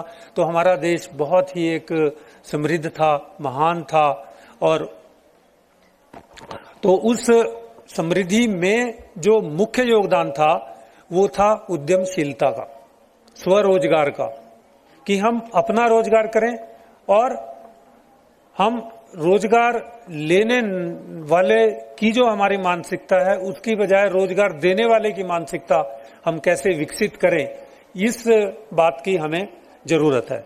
महिलाओं में उद्यमशीलता या उद्यमिता अभी बहुत कम है। 20% जो उद्यमिता के जो स्टार्टअप्स वगैरह हैं उसमें लगभग उनका पार्टिसिपेशन रहता है। मगर अब ये देखने में आ रहा है कि ज्यादा से ज्यादा महिलाएं, ज्यादा से ज्यादा बच्चे बच्चियां हमारी इस क्षेत्र में आगे आ रही हैं, क्योंकि अर्थव्यवस्था बदल रही है। जो पहले काम होते थे वो अब नहीं है। आप सब देख रहे हैं, चाहे वो शिक्षा हो, चाहे वो मेडिकल हो, लीगल प्रोफेशन हो, चाहे बायोटेक्नोलॉजी हो, फूड टेक्नोलॉजी हो, एग्रीकल्चर हो, ऑर्गेनिक फार्मिंग हो, या ये सर्कुलर इकोनॉमी हो जिसमें गंद को ठीक करना, वेस्ट को वेल्थ में कन्वर्ट करना, कंप्यूटराइजेशन हो, मतलब बहुत सारे एक डायनामिक तरीके से हमारी अर्थव्यवस्था बदल रही है और हमारी समस्याएं भी हैं। तो उद्यमी कैसे बने, उसके लिए सबसे जरूरी ये है, उद्यमी केवल कोई अपने पैसे कमाने हैं इसके लिए नहीं, बल्कि इसको आप समाज सेवा से भी जोड़ सकते हैं कि किस तरीके से हम लोगों की जो समस्याएं हैं उनको दूर करके अपना कोई धंधा, अपना कोई व्यवसाय करूं, चाहे वो शिक्षा में हो, चाहे वो अच्छे उत्पाद पैदा करके फूड प्रोडक्शन का हो, ऑर्गेनिक फार्मिंग का हो, या कुछ और जो आज के दिन हमारी आईटी सेक्टर और ये जो इलेक्ट्रॉनिक माध्यम से हम कर सकते हैं। तो कहने का मतलब ये है कि हम सबको जो आसपास का वातावरण है उसके साथ कनेक्ट होने की जरूरत है। वहां से आपको पता लगेगा कि हम क्या कर सकते हैं, और वहां से जुड़कर यदि आप छोटा सा भी कोई काम करेंगे तो उसको एक स्केल अप करके हम बड़े पैमाने पर कर सकते हैं। ये जो जैविक उद्यमिता की जो पुस्तक है वो इसी चीज को बताती है कि हमारे डीएनए में उद्यमशीलता है। भारत उद्यमियों के सहारे महान था। इसी चीज को आगे हमें अपने शिक्षा में और अपने अंदर इस प्रवृत्ति को लाने की जरूरत है। इसके लिए कोई बहुत ज्यादा सरकार के ऊपर या किसी और के ऊपर भी निर्भर करने की जरूरत नहीं। आपको स्ट्रगल करनी पड़ेगी, आपके जुनून अपने मन में बिठाना पड़ेगा और अपने आप ये एक स्वावलंबन जैसे कहें, अपने ऊपर कॉन्फिडेंस क्रिएट करना पड़ेगा। और वो क्रिएट, मुझे लगता है कि ये एक अच्छा प्लेटफॉर्म है कि आप पढ़ भी रहे हैं और यहाँ पर आपको हायर एजुकेशन शिक्षा भी मिल रही है। इससे आपके अंदर एक शक्ति भी आ रही है और इस दिशा में जाने का एक वो बल भी मिल रहा है आपको। तो इसको हम कैसे आगे ले जाया जाए, इस विषय में आप सबको भी सोचना है। एक तो ये पॉइंट था, और दूसरा है कि हमारी राष्ट्रीय शिक्षा नीति संस्कृति की बात करती है, किस तरीके से भारतीयता को शिक्षा में जोड़ा जाए। जो पश्चिम का कंसेप्ट है और आज की जो हम समस्याएं देखते हैं चारों तरफ, जो एक क्या कहें उसमें तनाव देखते हैं और असंतोष भी देखने को मिलता है और बेरोजगारी देखने को मिलती है और असमानता देखने को मिलती है, पर्यावरण का प्रदूषण देखते हैं, उसमें गिरावट दिखती है। तो ऐसी जितनी भी ये आज समस्याएं हैं, यदि भारत को विकसित होना है 2047 तक, तो भारत विकसित होगा जब आर्थिक दृष्टि से हम आगे बढ़ेंगे, जब हमारा विकास सबको साथ लेने वाला होगा, सब लोग उसमें एक साथ विकास करेंगे, महिलाएं भी उसमें होंगी, और जो पर्यावरण है उसका संरक्षण होगा, उसका नुकसान नहीं होगा। ऐसी जो जिसमें गरीबी नहीं होगी, जिसमें बेरोजगारी जैसी समस्याएं नहीं होगी, वहां पर ऐसे एक जो परिदृश्य जो है उसके अंतर्गत जो भारतीय सोच है वो एक महत्वपूर्ण हो जाती है। हम एक ऐसा देश नहीं बनना चाहते विश्व में जो अमेरिका जैसा हो, जो कोई फ्रांस जैसा हो या और पश्चिम के देश हैं जहां पर बहुत तनाव देखने को मिलता हो, जहां बहुत ज्यादा अपने अपने बारे में सोचा जाता हो, जहां पर्यावरण के बारे में ना सोचा जाता हो। हम ऐसे राष्ट्र के रूप में खड़ा होना चाहते हैं जो अपने मूल्यों के लिए जाना जाए, जो भाईचारे के लिए जाना जाए, जो एक पर्यावरण के संरक्षण के लिए जाना जाए, जो दूसरे की मदद करने के लिए जाना जाए। ऐसा देश के रूप में हम जो खड़ा होना चाहते हैं, उसमें जो भारतीय सोच है वो अत्यंत आवश्यक है। जो भारतीय और पाश्चात्य का जो दर्शन है उसमें जो मुझे समझ आता है वो ये है, जैसे हम कहें कि जो वेल्थ है, किसी भी व्यक्ति के लिए वेल्थ क्रिएट करना आवश्यक है जीवने के लिए। अब वेल्थ दो तरह से हो सकती है। एक है एक्सटर्नल वेल्थ। एक्सटर्नल वेल्थ जो हम अपना मकान देखते हैं, बैलेंस देखते हैं, गाड़ी देखते हैं और ये देखते हैं अपनी इच्छाओं को पूरा करने के लिए। जो पाश्चात्य की सोच है वो ये कहती है कि आप ये जो बाहर की चीजें हैं ये जितनी ज्यादा होंगी उतना ज्यादा हमारा वेलबींग होगा, उतना ज्यादा हमारी प्रोग्रेस होगी। ये ऐसी एक सोच है। और यानी आउटसाइड इन बाहर की चीजें हमारे उसको स्टैंडर्ड ऑफ लिविंग को, हमारे उसको क्या कहें जाए कि वेलबींग को और हमारा जो स्टेटस है उसको डिसाइड करती हैं बाहर की चीजें जितनी ज्यादा होगी। जो हमारी सोच है वो ये है इनवर्ड या इनसाइड आउट। बाहर की सोच है आउटसाइड इन, हमारी है इनसाइड आउट। यानी हमारे जो अंदर है, हमारे अंदर जो झांकने की जो प्रवृत्ति है, हमारे अंदर जो गुण है, वो पर्यावरण का रक्षण करना, दूसरे की मदद करना और किसी का नुकसान नहीं करना, सच्चाई की तरफ चलना, ये जो भारतीय जो हमारी संस्कृति में देखने को मिलते हैं, यदि हम इनका संवर्धन करेंगे, इनको अपनाएंगे, इनको अपने अंदर ज्यादा करेंगे और हमारे जो ये काम, क्रोध, ये जो इस तरह की जो हमारी बीमारियां हैं, इनके ऊपर काबू पाएंगे तो हमारा जो विकास होगा वो ऐसा होगा जो बाहर के साथ उसका कोई क्लैश नहीं होगा और विकास ऐसा होगा जो सस्टेनेबल होगा, आगे चलने वाला होगा।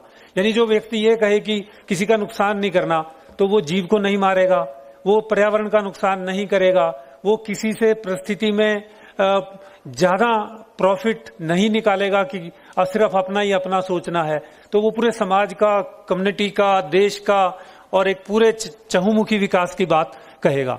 तो जो इनसाइड आउट की जो हमारी वेल्थ क्रिएट करने की जो प्रोसेस है, इसके ऊपर हमें सोचने की जरूरत है।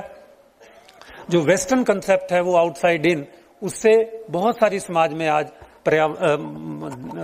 दिक्कतें आई। और ये बिल्कुल जैसे हम ये कहते भी हैं, जैसे एक एग होता है, अंडा, उसको यदि आप बाहर से कोई फोर्स लाएंगे तो वो टूट जाएगा, it will take away the life. और अंदर से कोई आप फोर्स लगाएंगे तो उससे लाइफ आएगी, बच्चा आएगा। तो वही प्रोसेस है। अंदर से यदि हम अपने आप को विकसित करते हैं, अपने आप को जगाते हैं, अपने आप को अवेयर करते हैं, सेल्फ अवेकनिंग करते हैं, इनरिचमेंट करते हैं, तो वो इनरिचमेंट समाज के लिए, राष्ट्र के लिए और अपने लिए भी लाभकारी होगी। ऐसी भारत की सोच है। इसको हम सबको सोचना पड़ेगा और यही आज की जो आज की समस्याएं हैं उनका एक समाधान भी है। डॉक्टर साहब ने एक पंचकोश की बात कही। पंचकोश हम सबके लिए बहुत ही रेलेवेंट है कि हम किस तरीके से शांत, माइंडफुलनेस और अपने होलिस्टिक डेवलपमेंट की बात करें, किस तरीके से हम चरित्र की बात करें, किस तरीके से हमारा जो व्यक्तित्व है वो एक समग्रता में हो, वो एक बैलेंस्ड हो, और यदि वो होगा तो ठीक रहेगा। उसमें 5 चीजें तैत्तिरीय उपनिषद में कही गई। उसमें पहला है अन्नमय कोश, जो हम खाते हैं उसका ध्यान रखें। ज्यादातर जो हमारा शरीर बनता है वो खाने से बनता है, तो इसलिए ऑर्गेनिक फूड किस तरीके से हम लें, कितना लें, कितनी मिनिमम जरूरत के हिसाब से लें, ये हम सबके लिए अत्यंत आज के दिन जरूरी है। क्योंकि बाहर की जो फोर्सेस है, मार्केट की फोर्सेस, वो अपने प्रोडक्ट को बेचने के लिए क्या उसमें अडल्ट्रेशन होता है, मिलावट होती है, उससे नुकसान होता है। This is one. दूसरा है प्राणमय कोश, कि हमारे सांस ठीक तरीके से अवरोध गति से बिना रुकावट के, ऑब्स्ट्रक्शन के चलते रहें। वहां पर योग, मेडिटेशन और जो इनहेलिंग, डीप ब्रीदिंग, योगा और इन सब का, मेडिटेशन, आयुर्वेदा, इन सब का महत्व है। कोविड में हमने ये देखा। कोई भी ऐसी चीज ना करें जिससे खाने पीने में जिससे हमारे सांस को दिक्कत आए। तीसरा है मनोमय कोश, जो हमारा माइंडफुलनेस है, हमारा थॉट प्रोसेस है, वो सही होना चाहिए। थॉट प्रोसेस यानी मन बहुत कंस्ट्रक्टिव भी हो सकता है, डिस्ट्रक्टिव भी हो सकता है। अब इसको कंस्ट्रक्टिव कैसे करें ये हमके ऊपर है। हम अच्छा साहित्य पढ़ें, अच्छे लोगों की कंपनी हो, अच्छे विचार अपने रखें, सत्संग या जैसे भी हमारी सराउंडिंग्स हैं वो ठीक हों। इससे जो होगा वो मन शांत होगा और मेडिटेशन और योगा का भी इसमें साथ साथ अपना महत्व है। और फोर्थ है विज्ञानमय कोश, यानी हम लॉजिकल थिंकिंग और नॉलेज सही हो। ऐसे किसी ने कुछ कह दिया वो नहीं, एक इंडिपेंडेंट जजमेंट थिंकिंग, उसके ऊपर सोशल मीडिया से बह गए इसमें इधर उधर के उसमें ना आके अपना एक अच्छी नॉलेज, एक multi disciplinary knowledge, understanding subject की मैं सबसे जरूर कहना चाहूंगा कि हमारा जितना ज्ञान सोशियोलॉजी, इकोनॉमिक्स, पब्लिक एड और साइकोलॉजी, ये हमारे एक पूरे सोच को डेवलप करने में विकसित करते हैं और जो हमारी समस्याएं समाज की होती हैं उनको भी अच्छे तरीके से समझने और उनके निदान में महत्व रहता है। तो इसलिए विज्ञानमय कोश यानी हमारे नॉलेज जो है वो स्ट्रांग होनी चाहिए, वो हमें मदद करती है। और लास्ट में है आनंदमय कोश, जो एक संकल्पना है कि हमारा जीवन कैसा होना चाहिए, हम किस लिए आए, उसके ऑब्जेक्टिव को हम रियलाइज कर पा रहे हैं, उस स्टेज तक पहुंच पा रहे हैं। वो तभी होगा जब हम अपने जीवन को मतलब सेल्फ से ऊपर उठाएंगे, सेल्फ से ऊपर अपने ही तक ना सीमित करके उसको दूसरों के मदद के लिए, पर्यावरण भी हो सकता है, दूसरों की मदद भी हो सकती है, सहायता भी हो सकती है, उस टाइप का हम करते हैं तो हम एक लास्ट की जो स्टेज है आनंदमय कोश तक पहुंचते हैं। ज्यादातर हमारा जो देखने को मिलता है वो दूसरे तीसरे लेवल पर ही टिके रहते हैं, तो चौथा पांचवा लेवल शायद कम दिखता है। उसको अंडरस्टैंडिंग को हमें इंक्रीज करना चाहिए। तो ज्यादा समय ना लेते हुए मुझे यहाँ पर आने का अवसर मिला और सिर्फ आपसे यही कहूंगा कि जितनी भी हमारे को यहाँ पर फैसिलिटी मिल रही हैं उसका आप सदुपयोग करें। और आज डिजिटल टेक्नोलॉजी के माध्यम से हम सबको एक उसका डेमोक्रेटाइजेशन भी हुआ है। वी ऑल आर एम्पावर्ड, सबको बराबर है। डिजिटल टेक्नोलॉजी ने आप घर में बैठे, यहाँ बैठे, वहां बैठे, किसी में छोटे बड़े का कोई ज्यादा फर्क नहीं रहा। और दिल्ली यूनिवर्सिटी ने इतना बड़ा अमाउंट खर्च करके सबको आपको भी डिजिटली एम्पावर्ड किया है, वो भी आपके लिए काम आएगा। तो मुझे आप सबसे यही बात कुछ करनी थी और आप सबको मैं शुभकामनाएं देता हूं। और मुझे यहाँ पर इस अवसर पर आने का मौका मिला, पुनः मैं सत्यवती कॉलेज और प्रोफेसर गीता भट्ट जी का धन्यवाद करता हूं। नमस्कार।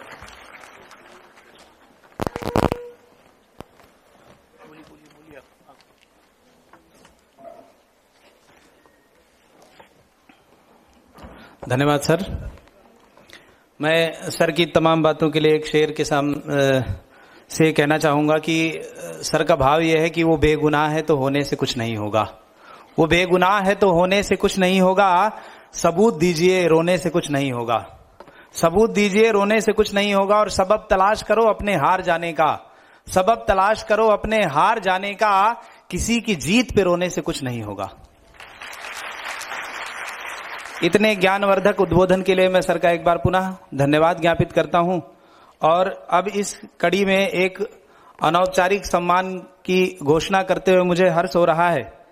हमारे एनसी वेब के और मेरे खुद के गार्जियन आदरणीय श्री बीरेन्द्र सिंह रावत जी और उनकी पत्नी श्रीमती सुनीता रावत जी को मैं मंच पर आमंत्रित करना चाहूंगा, जिन्होंने एनसी वेब की कई वर्षों तक सेवा की और सर अब सेवानिवृत्त हो गए हैं।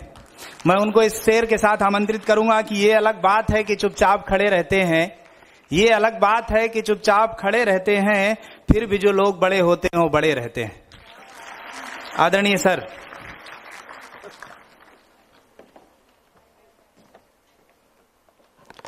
अंगवस्त्र और पादप भेंट करके आदरणीय सर और मैम के स्वागत के लिए आप लोग एक बार अगर अपने स्थान पर खड़े हो जाएंगे तो मुझे अच्छा लगेगा। उन्होंने बहुत सालों तक एनसी वेब की सेवा की है।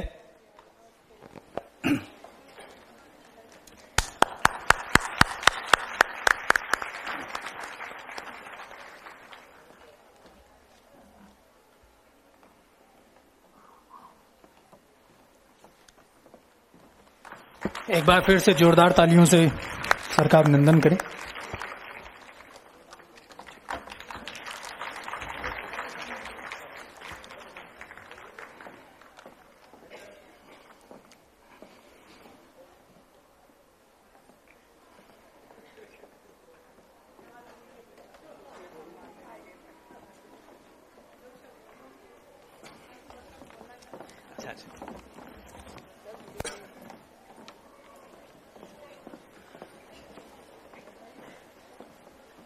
आदरणीय डायरेक्टर मैडम एनसी वेब और मंच पे आसीन सभी गणमान्य अतिथि लोग, हमारे एनसी वेब के उपस्थित सारे फैकल्टी स्टाफ और कॉलेज के मेरे एनसी वेब के सारे बच्चों, आपने जिस प्रकार मेरे को सम्मान दिया मैं मतलब भावुक हो गया काफी।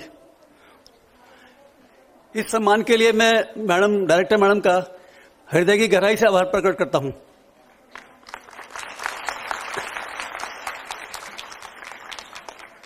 मेरे को 45 साल की सर्विस में ऐसा सम्मान कभी मिला नहीं, ये है तो बड़ा अजीब लग रहा है। साथियों, मैं 2020 फरवरी में रिटायर हो गया था। उसके बाद मैं सितंबर 20 में मैडम के अधीन मुझे काम करने का मौका मिला और मेरे लिए सबसे भाग्यशाली पीरियड यही 5 साल रहे। बहुत कुछ सीखा मैडम से। हमने एक टीम की काम किया। मैडम हमारी लीडर थी, बाकी सब उनके सिपाही थे और हमने जितने भी कार्यक्रम किए बखूबी निभाए। मैं आदरणीय प्रधानमंत्री मोदी जी की 1-2 लाइनों में मैडम का परिचय दूंगा, क्योंकि ज्यादा परिचय देने के तो फिर यहां सारा दिन लग जाएगा। मोदी सर ने एक बात कही है, सशक्त शिक्षित नारी सशक्त नारी, उसका जीता जागरण प्रणाम मैडम है। इससे बढ़िया कोई मिलेगा एग्जाम्पल आपको। इतनी उच्च शिक्षित प्राप्त करने के बाद मैडम इस प्रकार से सशक्त होके बच्चों को सभी को अपना योगदान दे रही हैं। मैं भगवान से प्रार्थना करता हूं कि मैडम को इतना स्वस्थ रखे भगवान, इतनी एनर्जी दे कि आगे देश के लिए, समाज के लिए, बच्चों के लिए अपना कंट्रीब्यूशन देते रहे। साथियों, ये सम्मान खाली मेरा नहीं है। मेरे जितने भी स्टाफ बैठा है सब, इन सब ने मेरे साथ मिलकर हेल्प की है। ये सम्मान उनका भी है। मेरे साथ जितने हमारे एनसी वेब के फैकल्टी, नॉन स्टूडेंट्स, पीजी के सबके, उन सब ने हमारे को सपोर्ट किया। ये सम्मान उनके लिए है। हमारे टारे टीआईसी, हम जब सेमिनार करते थे, ये सम्मान उनके लिए है। और अंत में, क्योंकि पहली बार मैं अपनी पत्नी के साथ आया हूं, तो पूरे 40-45 साल जिसने मुझे कंट्रीब्यूशन दिया, सहयोग दिया, सबसे बड़ा सम्मान उनके लिए है। धन्यवाद। हालांकि कहने को तो बहुत कुछ है, पर समय की पाबंदी है, मैं कहना नहीं, इतने में अपना समय समाप्त करता हूं। एक बार पुनः मैडम का धन्यवाद करता हूं कि मुझे इस लायक समझा, इतना बड़ा मुझे सम्मान दिया। धन्यवाद। धन्यवाद रावत जी, आप इस सम्मान के पूरे हकदार हैं। हम लोग इसके साक्षी हैं। 2 पंक्तियां मैं कहूंगा कि युद्ध नहीं जिनके जीवन में, वो भी बड़े अभागे होंगे, या तो प्रण को तोड़ा होगा या तो रण से भागे होंगे। आपने चरण रोप करके जो है काम किया है एनसी वेब में, और हम सभी लोग मुक्त कंठ से आपके इस सराहनीय समर्पण की प्रशंसा करते हैं।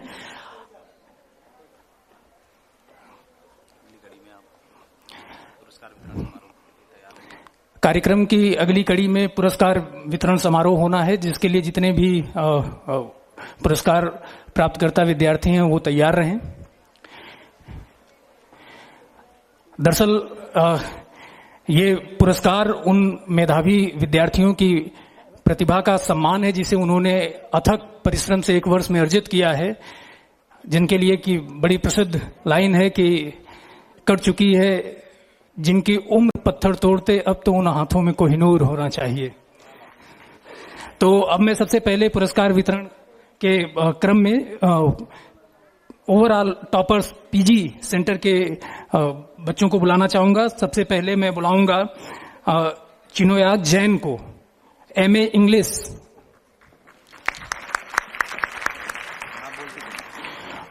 इसके बाद एमए हिंदी से मैं बुलाना चाहूंगा वैशाली गर्ग को। वैशाली गर्ग, वो मंच पर आए। एमए हिस्ट्री से कविता, एमए पॉलिटिकल साइंस से पी अमूल्या, एमए संस्कृत से ऋषु सिंह, एमएससी मैथमेटिक्स से स्वाति, एमए पंजाबी से वंशिका, एमए फिलॉसफी से सोनल, एमए उर्दू से सबीहा नाज। बहुत बहुत बधाई बच्चों।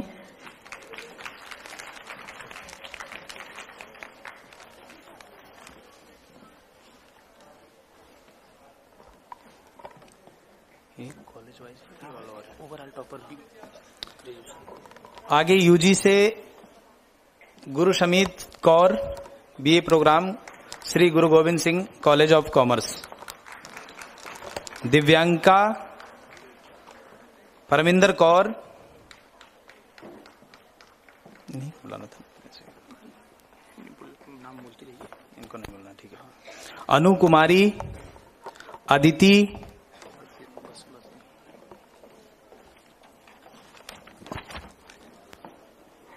इसी क्रम में अब पीजी फर्स्ट ईयर के बच्चों को बुलाना चाहूंगा कि वो एक साथ आकर के अपना ग्रुप फोटो मंच पर कराएं, जिसमें एमए उर्दू से सिमरन, एमए फिलॉसफी से कशिश अरोड़ा, एमए पंजाबी से सिमरनप्रीत कौर, एमए बंगाली से प्रीति विश्वास, एमएससी मैथमेटिक्स से Vaishali Tanwar, MA political science से कीर्ति सिंह, एमए हिस्ट्री से अदीबा, एमए हिंदी से प्रियंका और एमए इंग्लिश से साक्षी झा।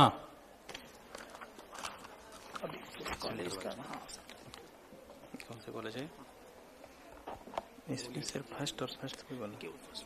फर्स्ट ऊपर के तीन। अदिति महाविद्यालय से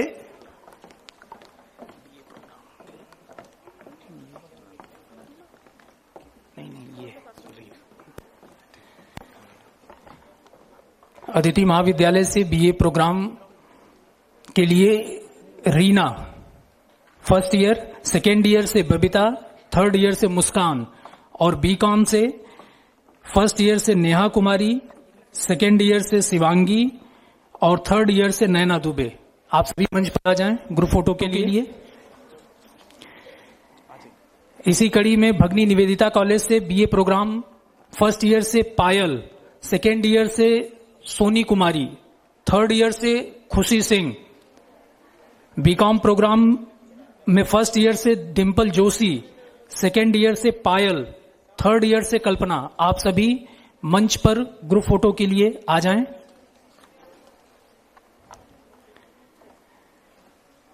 इसी कड़ी में भारती कॉलेज से बीकॉम से अंजलि शर्मा, बीकॉम से ही रितिका पाल, बीकॉम से पूजा शर्मा, बीए प्रोग्राम से सुदीक्षा सांगवान, नाव्या और सिमरन।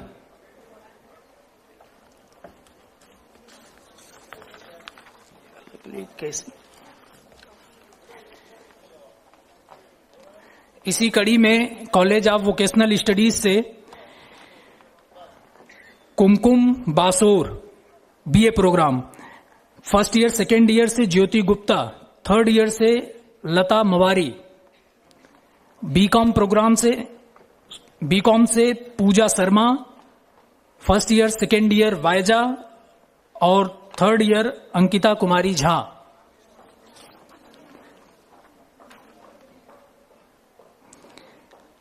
इसी कड़ी में दीनदयाल उपाध्याय कॉलेज से बीए प्रोग्राम, फर्स्ट ईयर से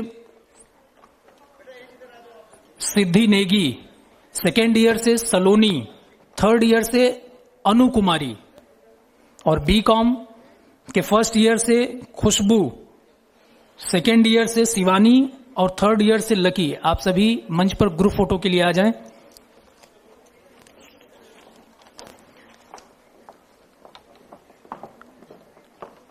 इसी कड़ी में doctor B R Ambedkar college, BA programme, first year से सोफिया, सेकेंड ईयर से सोनाली,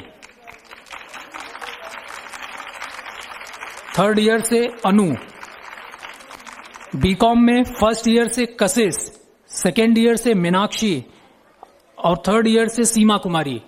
आप सभी मंच पर आ जाएं ग्रुप फोटो के लिए। इसी कड़ी में हंसराज कॉलेज से बीए प्रोग्राम फर्स्ट ईयर से जायमा खान, सेकेंड ईयर से प्रियांशी गौतम, थर्ड ईयर से पलक विरमानी और बीकॉम के फर्स्ट ईयर से रिया कुमारी, सेकेंड ईयर से रोजी खातून, थर्ड ईयर से साजो।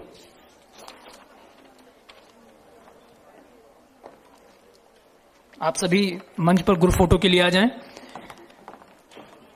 इसी कड़ी में जीसस एंड मेरी कॉलेज से बीए प्रोग्राम फर्स्ट ईयर से उजमा, सेकेंड ईयर से सेजल नौगाई, थर्ड ईयर से शिवानी गौर, बीकॉम के फर्स्ट ईयर से मेघा, सेकेंड ईयर से ऋषिका दारुका और थर्ड ईयर से अनीशा। आप सभी मंच पर आ जाएं ग्रुप फोटो के लिए। इसी कड़ी में Janki Devi memorial college BA programme first year से वंशिका, सेकेंड ईयर से इराम मंसूरी, थर्ड ईयर से Khushi Bagga, BCom program first year से कुलसुम सादिक, सेकेंड ईयर से काव्या मदान और थर्ड ईयर से हीबा मिर्जा। इसी कड़ी में आप मंच पर आ जाएं ग्रुप फोटो के लिए। इसी कड़ी में केशव महाविद्यालय से के बीए प्रोग्राम फर्स्ट ईयर से अमीशा, सेकेंड ईयर से भारती और थर्ड ईयर से अरीमा बाली, बीकॉम फर्स्ट ईयर से श्रुति, सेकेंड ईयर से नताशा, थर्ड ईयर से खुशहाली। आप सभी मंच पर आ जाएं ग्रुप फोटो के लिए।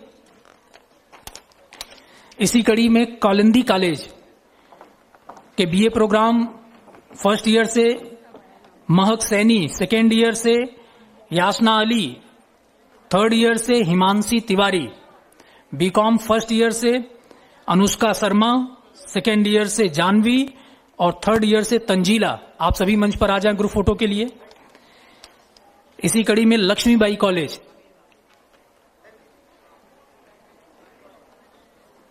बीए प्रोग्राम फर्स्ट ईयर से निधि, सेकेंड ईयर से राधा शर्मा, थर्ड ईयर से हिबा और बीकॉम प्रोग्राम में फर्स्ट ईयर से झलक, सेकेंड ईयर से गीतांशी और थर्ड ईयर से करिश्मा। आप सभी मंच पर आ जाएं ग्रुप फोटो के लिए। इसी कड़ी में Maharaja Agrasen college BA programme first year से अनन्या केसरी, सेकेंड ईयर से सोनाली, थर्ड ईयर से Deepanshi, BA programme first year से खुशबू गोयल, सेकेंड ईयर से सपना कुमारी और थर्ड ईयर से भी सपना कुमारी। आप मंच पर आ जाएं ग्रुप फोटो के लिए।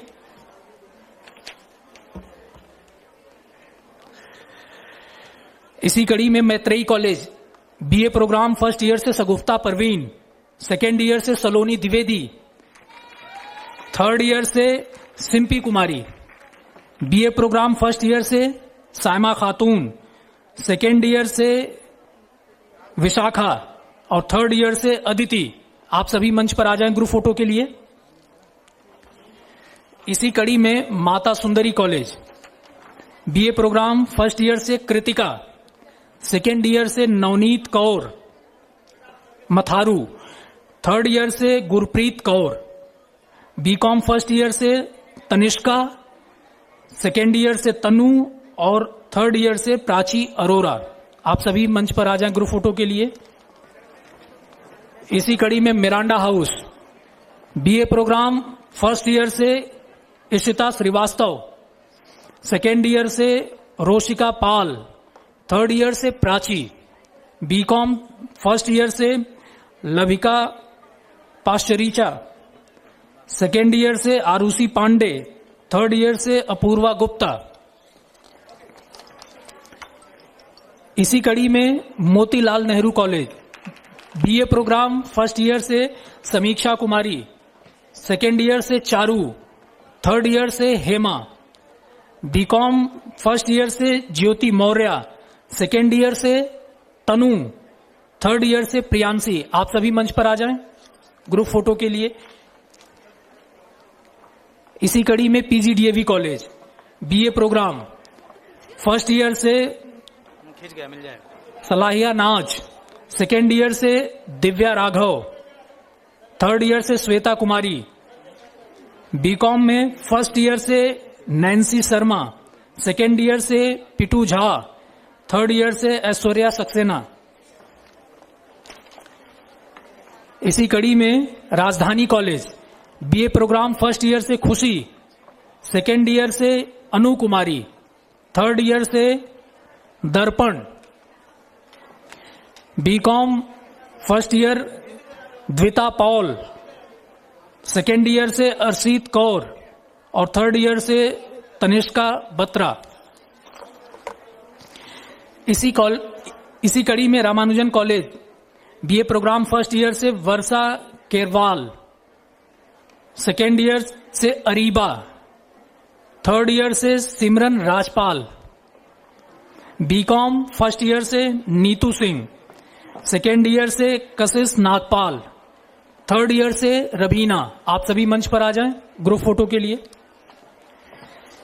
इसी कड़ी में Satyawati college evening BA programme first year से मनीषा, सेकेंड ईयर से विजय लक्ष्मी राउत, थर्ड ईयर से Garima Narang. BCom first year से नैन्सी शर्मा, सेकेंड ईयर से पूजा कपूर, थर्ड ईयर से रितिका। आप सभी मंच पर आ जाएं ग्रुप फोटो के लिए। इसी कड़ी में Shri Aurobindo college BA programme first year से प्रियंका, सेकेंड ईयर से कुमारी तनु और थर्ड ईयर से उर्वशी। बीकॉम फर्स्ट ईयर से हिना, सेकेंड ईयर से रितु कुमारी और थर्ड ईयर से शिवानी चौहान। आप सभी मंच पर ग्रुप फोटो के लिए आ जाएं। इसी कड़ी में Shri Guru Gobind Singh college of commerce BA programme first year से सदफ सज्जाद, सेकेंड ईयर से चेतना जयंतीवाल, थर्ड ईयर से गुरसमीत कौर। बीकॉम फर्स्ट ईयर से नेहा, सेकेंड ईयर से दर्शिका और थर्ड ईयर से नेहा सैनी। इसी कड़ी में SPM college BA programme first year से योगिता, सेकेंड ईयर से पिंकी पांडे, थर्ड ईयर से Kanishka. BA programme first year से दलजीत कौर, सेकेंड ईयर से सिमरन कौर और थर्ड ईयर से संजना।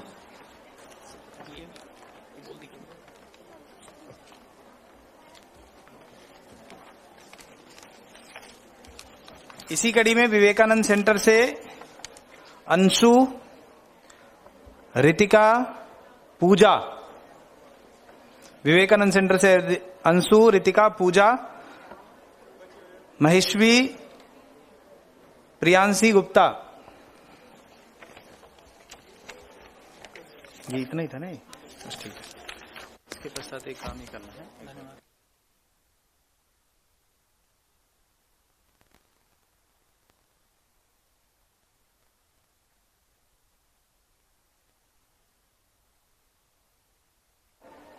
जिन कलाकारों ने अहिल्याबाई होलकर के ऊपर नाट्य प्रस्तुति दी थी, उनसे आग्रह है कि कृपया मंच पर आ जाएं और अतिथियों के साथ एक फोटो खिंचवाएं।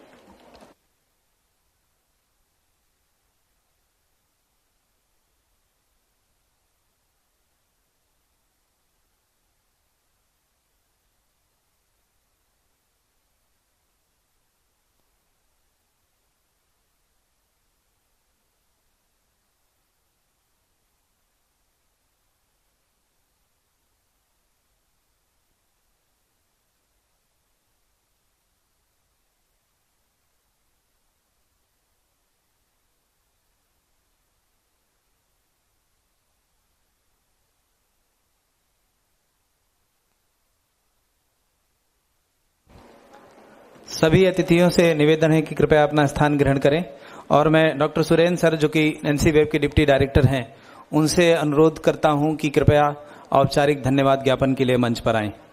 Doctor Surendra sir.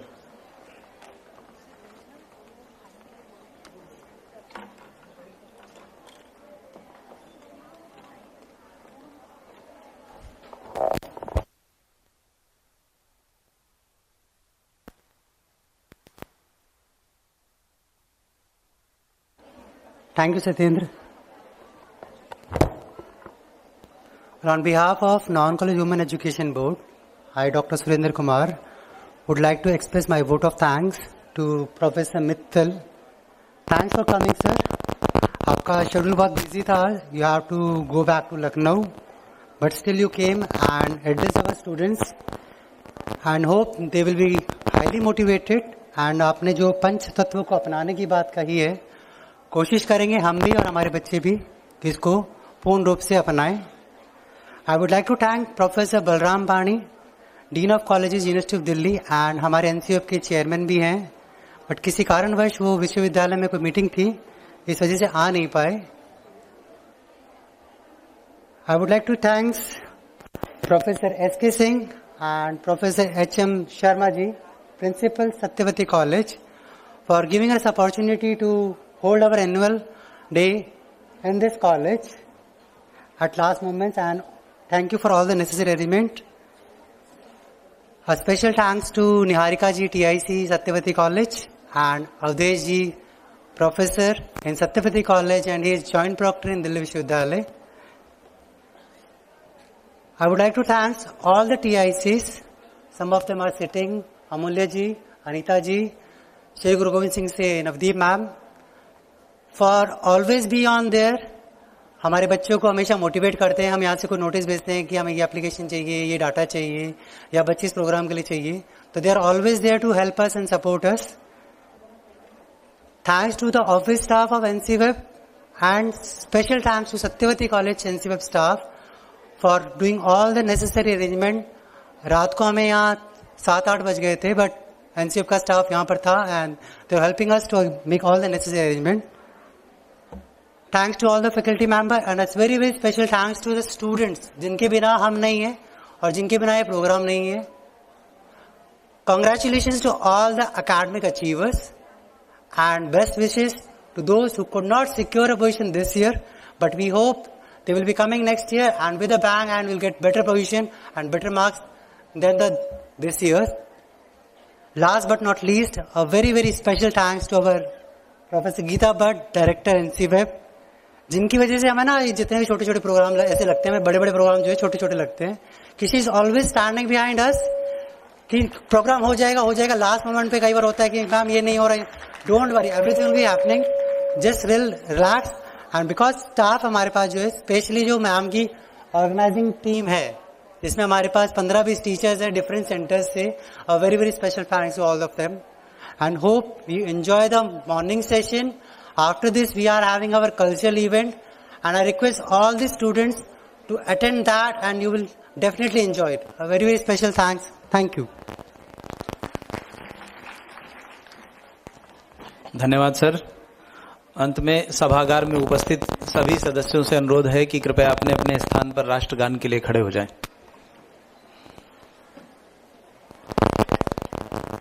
जनगण मन अधिनायक जय हे भारत भाग्य विधाता, पंजाब सिंध गुजरात मराठा द्राविड़ उत्कल गंगा, हिमाचल यमुना गंगा उज्जल जल.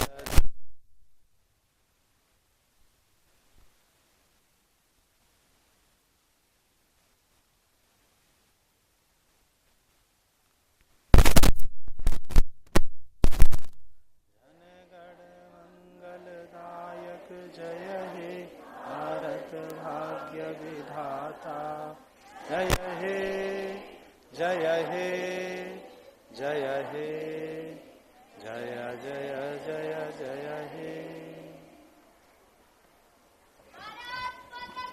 जय.